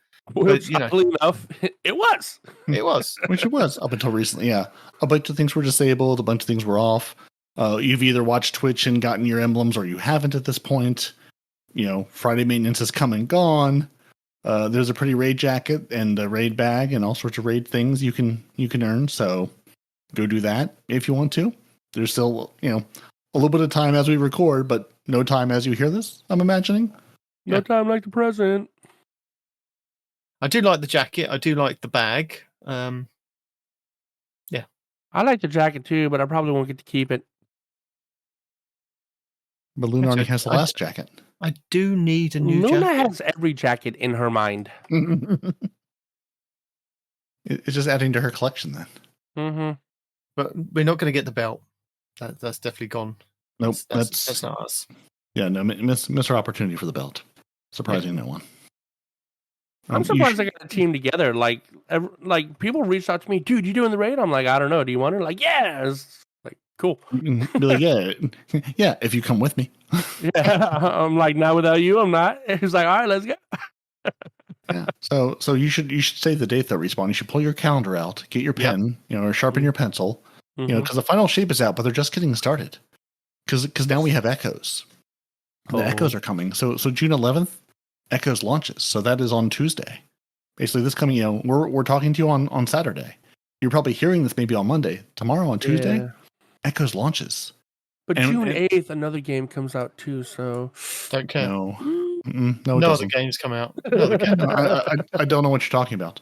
And actually, and on Monday, Bungie's going to really pull the Uno reverse on us. On Monday, they're doing a stream about the journey ahead. So tune in on June 10th at 8 a.m. Pacific time.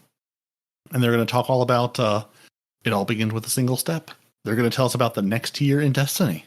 Oh. So Monday, they're going to give us, whatever that's going to be. We'll learn about our journey ahead, and then Echoes will begin, and we'll be in Echoes. And then Trials of Osiris will be back on the 14th, which we won't be in. But Night Demon, celebrate the American Independence Day the only way you know how.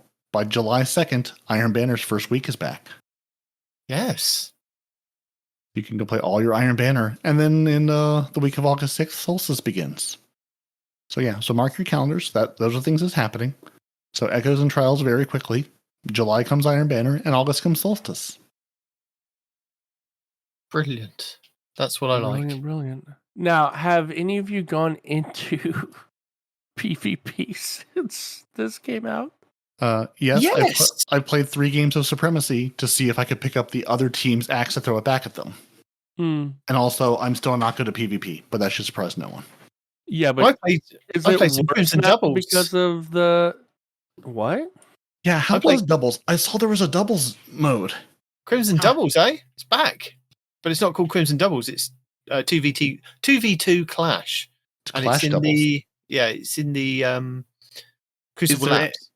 Is there any special rules or anything, or is it just 2v2?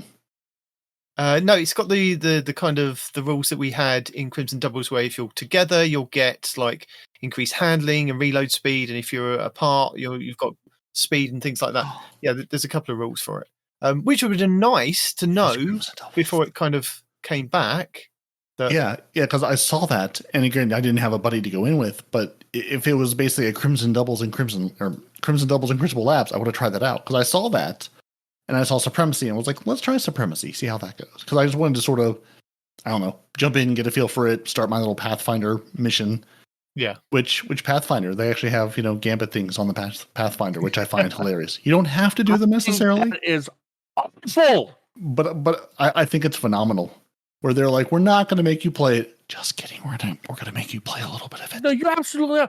Yesterday, I got through the Pathfinder, and the last 2 nodes, you had to do either Gambit or Crucible. There was no third option. Yep. So Gambit's the option, obviously. I mean, I did go into Gambit for sure, but like, what if I didn't want to? What if Gambit was too long for what I had in mind to do? No, I don't. If I don't want to do a game mode, I shouldn't be forced to do a game mode. And they're like, well, you're not forced. You just won't get this thing if you don't do it. Well, then you're forcing me, aren't you? Yeah. They're like, we're not going to make you, except we're going to make you kind of a little bit. I was going to ask you about that. It was one of the things on my topic list of talking about was the Pathfinder thing and how you will find it. So are you enjoying the one? You're not enjoying the one that is kind of the regular Pathfinder, but what about the one that is just on the Pale Heart? Are you happy about that? That's fine. Well, that's what I was going to ask. Like, because I've sort of looked at are there different Pathfinders for Crucible, for Vanguard, for Gambit? Like, are those totally different? Because I've sort of looked at them, but I haven't looked at them enough to really compare them. You've got 2 Pathfinders. You've got the one that is located in the Vanguard, or like the different nodes down in the corner, and that is your regular one, where it is it is the playlist thing. So it is Gambit, it is Strikes, it is Crucible, and then you've also then got the one that's on the Pale Heart, which will be just relevant for the Pale Heart. So that one I have not looked at yet at all. Yeah, you can only do that one if you have paid for like said thing. And what is nice, and I think we did discuss it, is if you do something ahead of time. Like at one point in the Pale Heart, I've travelled to the Lost City and claimed a reward for defeating Nadine the Searing, and I've already done that, but I haven't completed like the second lot of objectives on the Pale Heart, but that one's about the second away from like the actual getting the reward, and I've actually completed that one, and the other ones I've kind of done 50% on. So it's nice that some of the things progressed without you even kind of having to think about it, which is pretty cool. Yeah, like I was noticing, like I've played a handful of Gambit matches, like 4 or 5 of them, partially waiting for people to log in, and partially just that's how I go, and that's my default activity. I'll go play. So I've got some of the later ones on the Pathfinder done for Gambit, but then none of the earlier ones that are go in the Crucible and kill 5 Titans and do this in Vanguard, because I haven't touched, other than looking at the Vanguard playlist to go, oh look, there's Onslaught. Haven't gone in there at all yet. So I saw there were Pathfinders plural. I just didn't again, hadn't looked to see if they were There's only actually two. different. There's only two. Yeah. There's one for the Pale Heart. And Yeah, there's one the for ritual ones. everything else. Yeah. So I wonder if the ritual ones are free to play because they're in that, and obviously the Pale Hearts, locked behind the Pale Heart final shape. You had to buy that expansion. Yes, yeah, that's the thing. Excellent. See, learning things. Yeah. Yeah, I'm excited to go. Just again, I enjoy picking up bounties and completing them. I enjoy making bars go up. So I enjoy if I've got a nice little path to make my way through. I enjoy doing that, and I like having the option again because I'll set foot in Crucible or Gambit or whatever I have to do. Strikes begrudgingly, but I'm happy to have at least a little bit of option to go do that. And there is a path to a reward that I get to presumably do that over and over and over again. Now, talking about Gambit, though, yesterday I had an experience, and I think Prismatic is absolutely to blame, and I'll tell you why. We were playing Gambit, and the opposing team's Primeval was almost dead. One of our guys invaded, killed the whole team, healed it past half full, right? And then our guy comes back, and I watched, and I'm not exaggerating. I know I have a tendency to exaggerate, but when I say that thing went from more than half to 0 in less than 2 seconds, I'm not even kidding.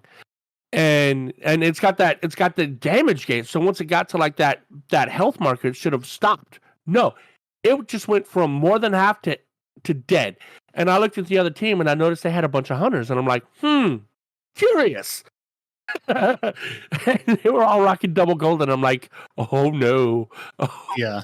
No. You could do that before Prismatic, but yes, it's only going to be worse the more power you have to throw at something. Yeah, I mean... Yeah, 1,000%. You can absolutely melt your Primeval, especially if you're coordinated at all or have people who are using absolute, boss DPS loadouts. You mean 8 golden guns in 1 damage phase? That can't be broken. No, he'll be fine. I don't know what you're worried about. But it was crazy. Like, I was like, all right, cool. We'll just go back and invade here in a second. As soon as our guy came back, boom, dead. Like 2, maybe 3 seconds. And I was like, oh my God. What happened to the Primeval? Yeah, they said that's a Primeval you have. They're dead now. Mm-hmm. So Xur is also just on the random topic list. Xur's in the tower this week. And he's in his spot. He's up sort of behind the ramen shop. There's a nice little corridor back there now. So he's in the tower, but not down by Seat 14 and Amanda Holliday's final resting place. He's up by the ramen shop. And he's changed. He's got a reward track and everything. He does. He looks special. He wants you to give Is that why we're getting so many coins now? He wants you to he now takes strange coins. And you can open up he has a gift of strange coins. That's really not worth it because it gives you just like 1,900 armor or random materials. So yeah. You There's can get enhancement cores for 70 strange for 23 strange coins. You can get 17 enhancement cores. Yeah, so the strange gift is not worth doing because it gives you armor or things at 1,900 or like a single enhancement core. So that one's not worth doing at all. But yeah, he's got a reward track. You do need the strange coins because that's what you need to buy all the exotics and stuff with now. And you should pick up your exotic cipher from Xur each and every week and work on that during the week because you need that exotic cipher in order to unlock the artifice armor slot on your exotic weapons. Or I'm sorry, exotic armor pieces. It costs an exotic cipher, so you're going to need to keep those in supply. I kind of wish I'd have known about this before I did almost all the exotic quests already. Well, that's why we're here to tell you. That's why we do a podcast. But I do see that they have catalysts. He sells catalysts. For those of you that don't have the Sunshot or the Jolton, he has the catalyst for the guns you need. That's kind of cool. Yes. Raiju's Harness is a 62 roll. That's kind of crap. You got Lion's Ramparts, which is a 66 roll. But you have Recovery and Strength as your spikes. Yeah, he's selling you some Gambit engrams just to laugh at everyone this week. Gambit engrams, yeah, just full stop. Just to be like, there's his wares. I was looking for his wares. Wow, that's obscure as hell. Okay, there's his wares. Those two big icons down there at the bottom. Yeah, but they were at the bottom. You'd think they'd be at the top since that's what he's known for. Focusy ones. Yeah. Let's see. They're training you by saying this is what you'll see on every vendor now. Yeah. So Xur's got So those strange coins, I noticed I had a bunch of strange coins. I assume I'm just getting those for doing activities. I don't know. Like I haven't gone to Caesar or run any of the Xur activity at all. I assume it's just you'll earn the strange coins for doing things or completing bounties. I hadn't actually paid attention to where they came from. I just saw I had some to spend, so I spent all of them dutifully. Good man. Yeah, there's change. So I wonder if he'll be in different locations in the different, places he shows up, or if even those planets will change. Actually, that's not bad. He's got a quick thing for it's not a god roll, but it's not bad. We have other swords. Don't worry about it. You don't need that one. We do have some fancy swords right now. We also have right now? Aldro Vonda Witherhoard weapon ornament. So way back in what? Let's see, in July of 2023, we talked about a special community artist focus with the 9th Rivens, and we voted as a community way back, last year. Did that just come out? On a Wither, well, they said, it's going to be in the final shape. It's going to be, a while. So if you don't remember, it was the, sort of fishy scale looking like green and blue Witherhoard ornament. So that's in the Eververse store right now. So you can pick that up and enjoy your Witherhoard with a nice new coat of paint on it. Didn't like it then? Don't like it now? Well, there's something wrong with you because Witherhoard's life. No, the skin. Ah, well, that's fair. I think you're continuing your streak of not liking anything the community has voted on. So I think you're just wrong. The community says you're wrong. No, I will never. Your fashion sense is incorrect. We couldn't have been Godzilla, right? We passed a massive opportunity to be Godzilla for a dollar store Halloween cloth raptor costume, which you have to wear both the headpiece and the cloak to get the full headpiece. But every other class, the Warlocks, the Titans, they get the whole headpiece as one piece. But whatever. Now that he's bitter. We also have. Why you gotta bring up sore spots, man? Oh, because it's fun. There's this button I can press, and it makes the hunter jump, and it's fun to press sometimes. So 19. I need to open shape_final_final.doc. Okay, and we'll see the player support report because everything's been great. There's been no problems. Okay, that's good. So those of you on PC with the 3D audio, no, you don't. Your audio has been degraded to 2D. I know Bungie did also. It's been degraded at all. I had to take mine off of 3D and put it on 2D to get any sound. Well, that's what I'm saying. It's been degraded to 2D. So I know there was a pop-up in-game as well if you're on PC. So if you did have 3D audio enabled, you will not receive, as Respawn said, any audio output from the game at all. As a temporary workaround, if you're using the Windows Sonic for headphones, I don't know why you're putting hedgehogs in your ears, but you do you, Dolby Atmos, or any other 3D audio setting enabled in your Windows spatial sound settings, you should turn those to off, which really by now you should figure out. Or if you're just starting to play this week and you're on PC, you should see the pop-up in-game, but you'll also see like 90 pop-ups in-game at this point. So yeah, turn off your 3D audio. It is on their list to fix. They will push a patch at some point. They haven't said when.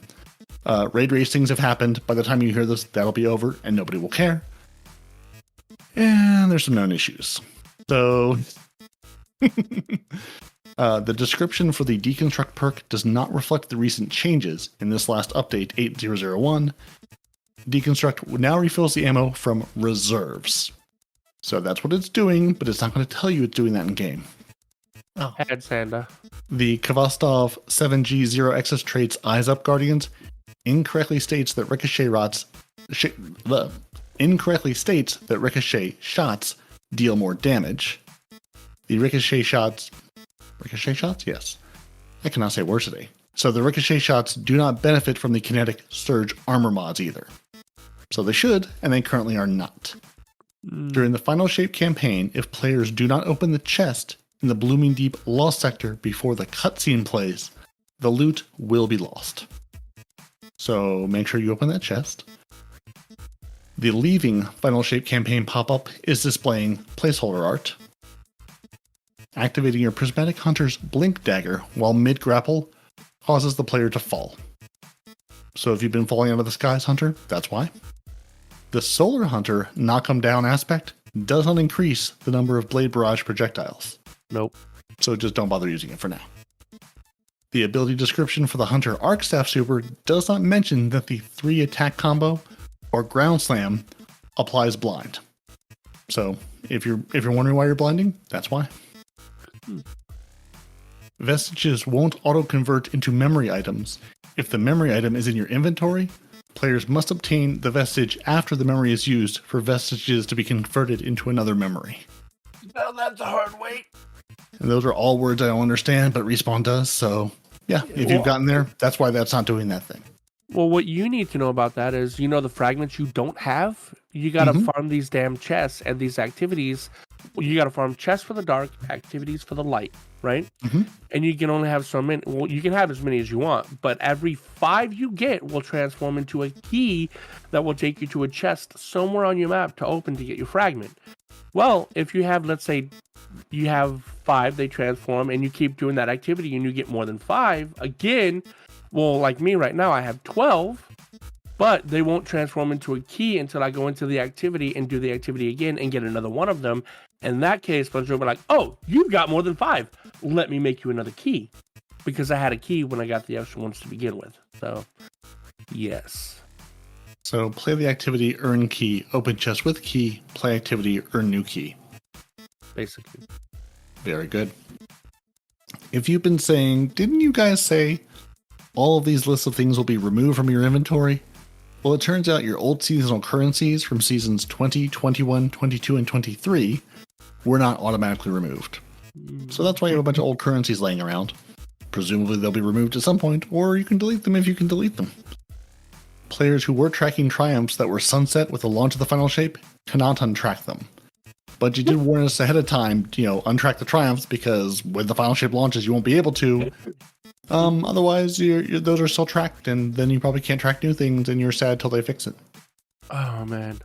Well, they didn't tell us until it was after the TWAB. It was one of those things that was after the TWAB, wasn't it? So yes, they did. At like the 11th hour, they were like, oh, by the way, do this. And maybe you did, maybe you didn't. If you don't have a friend that texted you or sent you a message in Discord, don't know what to tell you. Find better friends or listen to better podcasts. Players who completed the transmigration mission but did not unlock Prismatic will need to replay the mission solo to actually unlock Prismatic. Due to an issue, the ability to swap weapon perks via the API has been disabled. So that's why if you're trying to apply loadouts and the perks are swapping, the weapon will be equipped to your character, but it won't swap any of the perks around. Because something broke, so they've turned that part off. Does it say in there about how it's showing perks that you don't have on your weapons? Yes, that was part of the glitch. Okay. And Cheese Forever showed you at the beginning of the week, if you did manage to load in on the first kind of day, you were able to go into Destiny Item Manager and go, it would show you the God roll for the gun. If you didn't have the God roll, you were able to click on those God roll icons and then just go equip on the weapon, and it would change your weapon in game to that God roll. Yeah. Which is why it's been disabled. Huh. Well, beautiful. So enjoy your God rolls if you got them that way. Assuming they don't get reverted at some point. Right. So if you're launching to the final, and this is where I screwed up until they tweeted about this earlier in the week. When launching into the first mission of the campaign, the difficulty setting will always display as normal prior to launch. So when you start the campaign, it's always going to say normal.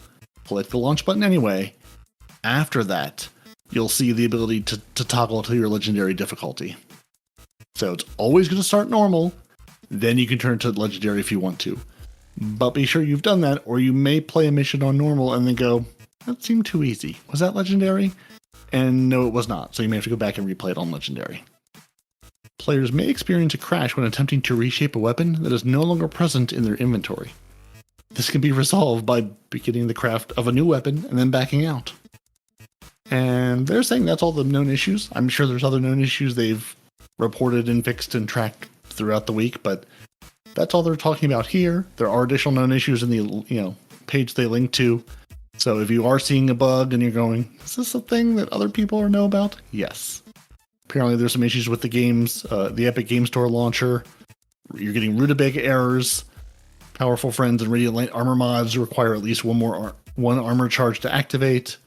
There's a number of things going wrong. So if you're seeing an error that isn't covered here, maybe go check that out. There's an issue with integrated graphics on laptops if you're playing that way. yeah, good times. Oh, I haven't But even that's- opened my laptop yet. That sounds scary. But I'm sure. Well, I'm sure it won't affect you. You'll be fine. Something 12th generation Intel. Again, lots of other things in there. And they've tweeted and untweeted about a bunch of things that I've sort of have paid attention to, but most of the things they talked about have been fixed with the various downtimes they've had this week. And then there's the Witness staring at us and movie of the week. And yeah, that's it. Everything's good. Are you guys enjoying your brand new Red Death pulse rifle? Yes. Haven't picked it up. Ah, it's pretty good. Too bad we can't get the catalyst for another month. Oh, well. Yeah, no, it's definitely fun, especially with pulse rifles being what they are right now. Yeah. Yeah. I was again, I made my little cheat sheet. I need a pulse rifle, I need a scout rifle, and I need a hand cannon, and I'm good for the rest of the season on champions. Yeah. But yeah, Red Death is fun. I played with it a little bit until I went all void. While I was playing with Solar, it was good times. Went all void. Yeah. Well, what are you using for your void? Oh wait, no. Why did you go all void? Does it have some synergy to do with your new super? Yes, because because I just decided to run with the Precious Scars helmet. Which that's why. Okay, yeah, I remember. So final blow from the weapon with a matching damage type to your super gives you a burst of healing around you and grants allies restoration. And also, after reviving or being revived, I get an additional aura that provides an overshield to you and nearby allies. So because I changed the super over to Void once I got the new I'm going to throw giant axes at you, I was like, Void it is. All the Void things. Until I figure out an actual proper prismatic build. But until then, we're going to void everything and get that healing, which, again, it was lovely to watch that save my butt time and time again in that final boss fight. I'm seeing like both Micah and Ryan are both running a Precious Scars build, so I'm guessing that's probably the meta right now, I guess. It's just a real good helmet for survivability. When all you have to do is kill things with a matching type to your super. And with the prismatic, you can make it, not any super, but a great variety of supers, or if you're running, just a straight whatever subclass. Just say, I'm gonna lean all the way in, because I was running Solar before then for the same reason. Because I had like a heal clip incandescent summoner I was running with, and an avalanche to do incandescent going. I can just lay waste to everything that set it all on fire and get healing. Sounds fun. Good times. And real-time update, as we are now at 11:38 a.m. on Saturday, Datto and Saltagrepo still at it. Still fighting the Witness. Jeez Louise. It's nearly been 24 hours for them, isn't it? Since somebody else has already beat it, did they unblock their stream now? No. Oh yes. Yeah, they have. I don't know when, but yeah, at some point after we started recording. Yeah, no, Saltagrepo has been streaming for 24 hours and 31 minutes. And Datto's at 23 hours and 40 minutes as we record this. More like looking at their timer. Am I right? Yeah, so they've been at this. I know they've been at this all night. Is Mactix's team? Yeah, no, Mactix's team 24 hours and 30 minutes, because I know Mactix and I think an Aztecross are together. I don't remember who else is with them, but yeah, they've either hit or surpassed the 24-hour mark. And they are looking, you get to the point of four guys looking a little rough. Yeah, you're going to have to do it. Otherwise, if you give up now, you're not probably going to come back, and you'll get really upset. But still in there, still fighting the Witness. Upsetty spaghetti. How are you finding the new enemy types? That's something we haven't talked about just yet before we go. It's too many of them, man. Every single encounter has a mini roll. You just can't get past it, dude. But I'm telling you, use Tikus. Tikus from distance. It's not a matter of using Tikus or not. I can kill them. They're just annoying. Yeah, they're not annoying to me. If I'm at distance, I can kill them. I'm really enjoying the new enemy types. I'm enjoying forgetting that the bats exist and then going, oh, there's a bat up there, and remembering to look up. The guys that rubber band you across the map, other than the couple times they grabbed us in the stupid final boss fight, pulling us in the middle, going, well, you're dead now. Yeah. I don't know what your plan was, but now you're dead. Did you get hooked by multiple of them and they ping-ponged you around the map? Oh, that's 100%. Yeah, no, a couple times Blue and I were just like, well, we're dead. Just getting picked up and flung around going, I don't even know where I am. There's no hope now. Yeah, But and then I'm- the stupid birds. They're not bad. They're annoying because they love to Bats. get you in the middle of a jump. Yeah, they got me in the middle of a jump. Oh yeah, with that blast attack that like Yes. pushes you. Yeah. The fun thing is, though, with my infinite sword build, is that their screeches don't affect me, and also when you get rubber banded with the strand ones, it just hits you and they don't pull you at all because the sword just kind of blocks it. Yeah, so that's what I'm saying. Nice. Running with it, it's just been fantastic Yeah. until I unlock the full prismatic, and then I might change. I mean, I'm pretty sure you can still do all your stuff on a prismatic, right? None of your build is banner. is No, but class specific, is I it? like having the extra banner. Yeah. Oh, He so just you saying, don't have Banner of War. Oh, you don't have Banner of War on prismatic. No. Ooh. yeah. There's a lot of fun. Also, I am really appreciating having the arc thruster instead of my wall, having that thruster in prismatic, because again, that saved my bacon a number of times. Going, I'm out of place. Let me boost my way back under cover. Hunters have been going. Yeah, we've had a dodge forever, but it's nice to have a Titan dodge on prismatic, so I can build with that if I don't need the wall to proc something, or if I'm not using something where benefits from it. But Titans and Warlocks get a dodge, but Hunters don't get a rift Oh, or a God. barricade. There we go. they can just do everything else. Yeah. Listen, you got all the punching. Take it and be happy with it. Okay, you know what? You're right. I do have punching. Point Yeah, proven. it's really nice. It's really nice just to pull yourself in, like the little extra boost of healing, and the oh no, I need to pull myself out of the I'm about to die position is really nice, and just feeding into generating orbs or things by using your class ability, because sometimes I don't always need a wall. Sometimes I just want to hit that class ability to keep keep my thing going. Now, have you seen? Well, not have you seen? Have you started using the dodge? Because most of the times that I see, they don't use the wall anymore. They're just using a dodge. Oh, sir, And with the I dodge- use a dodge from the moment it gave it to me in prismatic. Yeah, no, Okay, 100%. That's okay, what yeah. I'm saying. I'm really appreciating it being more than just arc. Because I would use it in arc, but I love having it with the I love it being able to suspend things, throw a shield at them, and then dodge out of the way, and just keep the play loop going. Yeah, Michael was telling me that you can suspend Mhm. and shoot rockets with a dodge in PvP. I'm just like, that is awful. No. Oh yeah, because you could put the suspendy boots for your. Well, yeah, there's lots of fun things you could do. Mm-mm. Yeah, like No. I definitely have not explored at all. Again, like I basically said, here's the Onslaught loadout I had. We're gonna make some tweaks to survive through this campaign, but I haven't really looked at. Again, I haven't unlocked the rest of Prismatic or really looked at what I could do with it yet. Right. But honestly, I almost pulled the Titan boots out that stop you from being frozen, because I kept getting frozen so many times again in the final boss fight with all of those stupid shards freezing you so quickly. Again, the thrusters, super useful to get out of those. But I almost pulled those Titan boots out going, will this help? Will this let me stay alive a little bit longer and not be frozen so quickly? Hmm. Oh, there's a lot going on, isn't it? I mean, we could just go on and on and on about all the new cool things in the game.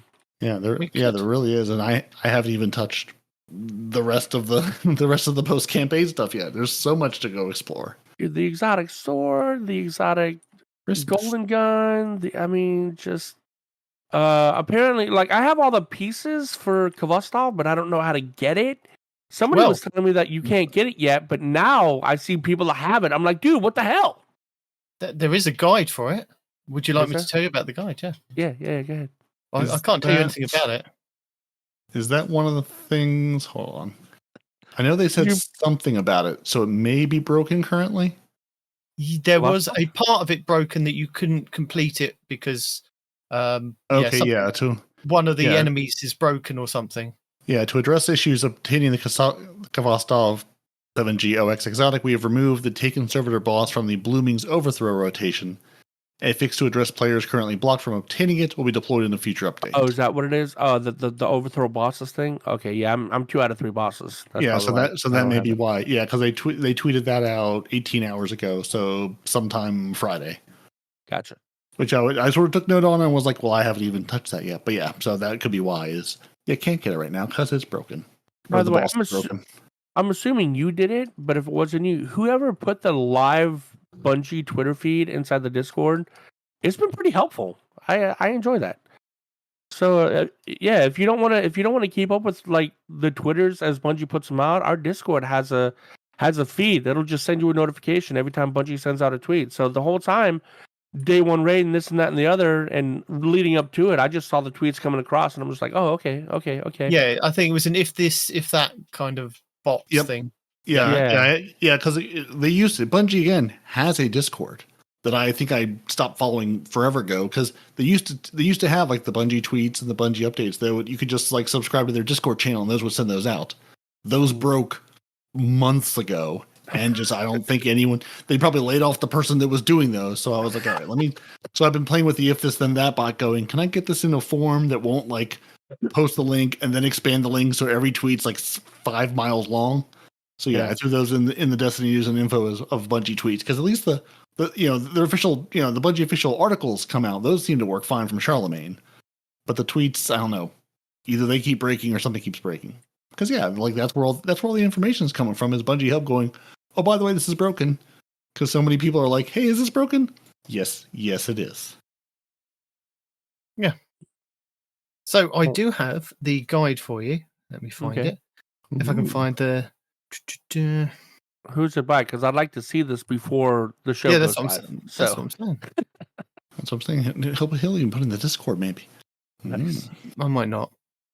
Or you could just search Khvostov if you can figure out how to spell it. Maybe I didn't find it. Maybe I didn't list that one.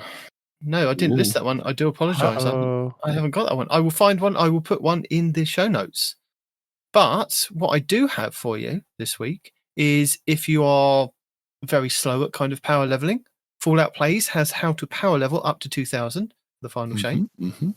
Only 2000? Grenader Jake has a guide for 2010. You shush. He does. Well, I like Fallout. He tells me nicely. I like Fallout too. He also has another one going over the wildest artifact perks in the final shape, titled Dear Lord. So that was quite cool. The paranormal activity locations, we've got that, and how to complete those. All of the 8 visions of the Traveller. The Ergo Sum guide from Aztecross. And the everything, all the prismatic fragments and aspects and abilities in every location from Aztecross. Red Death Reformed fires like a dream, according to True Vanguard. It does. He's got a very good video for that, especially for PvP. Yeah. Well testing. If you were wondering what tests could be done with the well, Aztecross has you covered with the fact that it's broken. Well, it's broken bad. Broken bad. Well, it's what we said kind of last week. It's one of those things. It's an emergency super. You dip in, you dip out. You can't just stand in it. It's not going to kind of help you.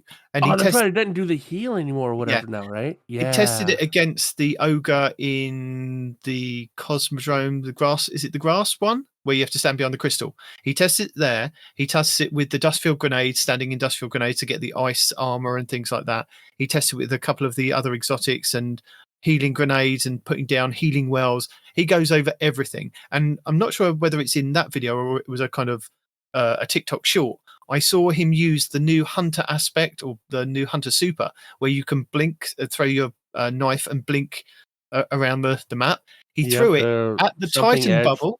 Yeah, he threw it at the Titan bubble. He was in the Titan bubble and killed the Titan. Yeah. I know I'm here to PvP. Yeah. No one's running bubble in PvP. Just kidding. I'm sure many people are, but no, they absolutely do, especially in trials now that there's a point in trials. Oh yeah. Well, next week, that'll be fun. So yeah, and I'll link all the. Don't forget all the other ones I've put. Destiny Fun Police as the new Titan aspect is absolutely broken in PvP. The best prismatic Titan build from Matix, and then we have the new God mode for the Warlocks from Lucky 10p, and GSX Clyde has the broken prismatic build for the Hunters. So I thought I'd pick one from each. Seeing as there's loads out there, you've got those. Spread the love around. Yeah. And then Castle Content this week did a really, really informative video.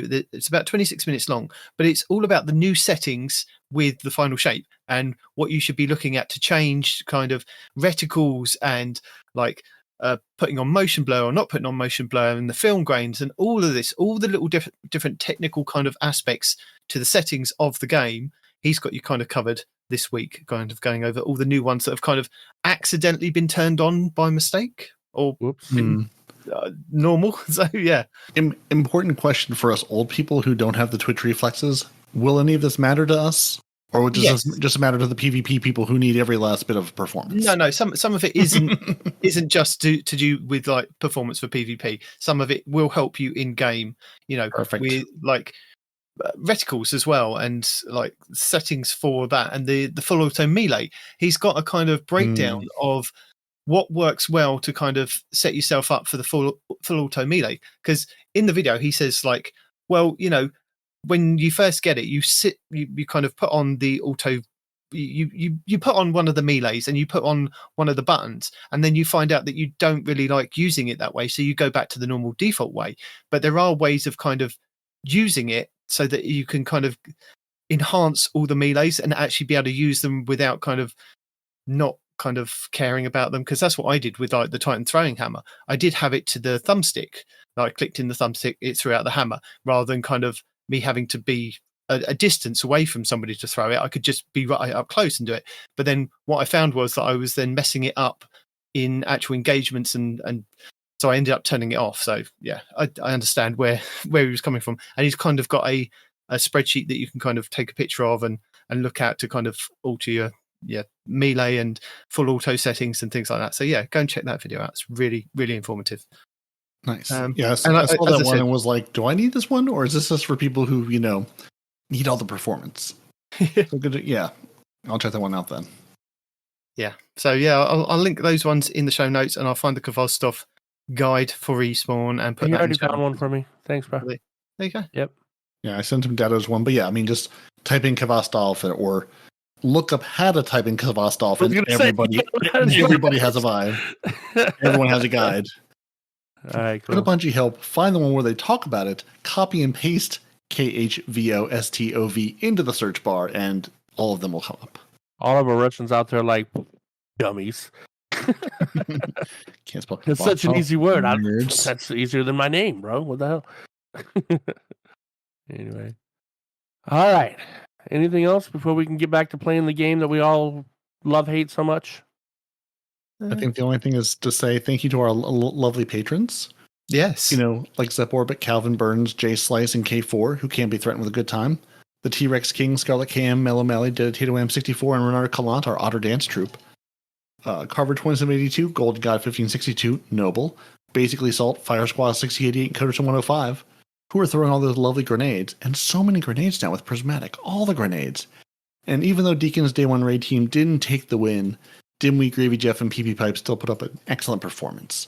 So maybe next year Deacon will have a raid team properly too. They did try to 3-man it, so I mean, I don't think they were going to take the day one, but you never know. It could be anyone's game. I did manage to get a quote from Deacon today regarding the day one raid team and their lack of enthusiasm for the fact that they hadn't completed it within 18 hours when I told her about all the kind of shenanigans that were going on. She went, her team didn't win? Really? Slackers. Yeah, she called them all slackers. And she said, because I said, she said, well, where was your team? I said, well, Respawn was doing it last night, but I said he gave up after a couple of hours. And she said, this is why he doesn't make the cut. This is why, because he just gives up. Oh, You're not on the team because you don't make the cut. Really? Yep. Okay. I thought it was just a problem with management, honestly. She clearly has a favorite. She married a Titan, so I mean, come on. What shot do I have? I don't know. I mean, you two are the same person, so I'm not sure. That's so weird. We'll let you, dear listener, dig into that little bit of psyche later on. But if you'd like to join our lovely patrons, patreon.com/TTH, we love and appreciate each and every one of you, whether you're a day one raider or not. And now we have plenty of game to play and 12-person activities to go enjoy. So thank you for joining us. Your Titans are Peroty and 19 and your Hunters. No one responds in real life. Just go to YouTube, find us, go to twotitansandahunter.com, find all the show notes, all the video links, all the things we've talked about. If you've got things to talk about, twotitansandahunter@hotmail.com is our email. Send us lovely things. And again, go to YouTube. We have each new episode, each weekly update video, what's Eververse, what Ada1 has, what's going to come this week. As you're listening to the show and you get that lovely update from the lovely British man saying, here's all the new things. There's also a video version of that. If you'd like to see pretty pictures, go by as well. If you want to join the Patreon, patreon.com/TTH. If you're looking for, that casual encounter, coffee.com, ko-fi.com/2titans-and-a-hunter. And if you want to see Respawn take on the Day 1 raid, stream the show live, or, get up to other hijinks, twitch.tv/no-one-respawns-in-real-life. And if you want to see the British man do British man things, twitch.tv/2titans-a-hunter. Go there, hit the button, subscribe, follow. Go to our youtube.com/2titans-and-a-hunter. Hit the button there, follow, be notified when things go live, because there's always things going live. And, you love us, we love you, and until next week, gents, tell the good people goodbye. And we'll keep the bromance going. Bye.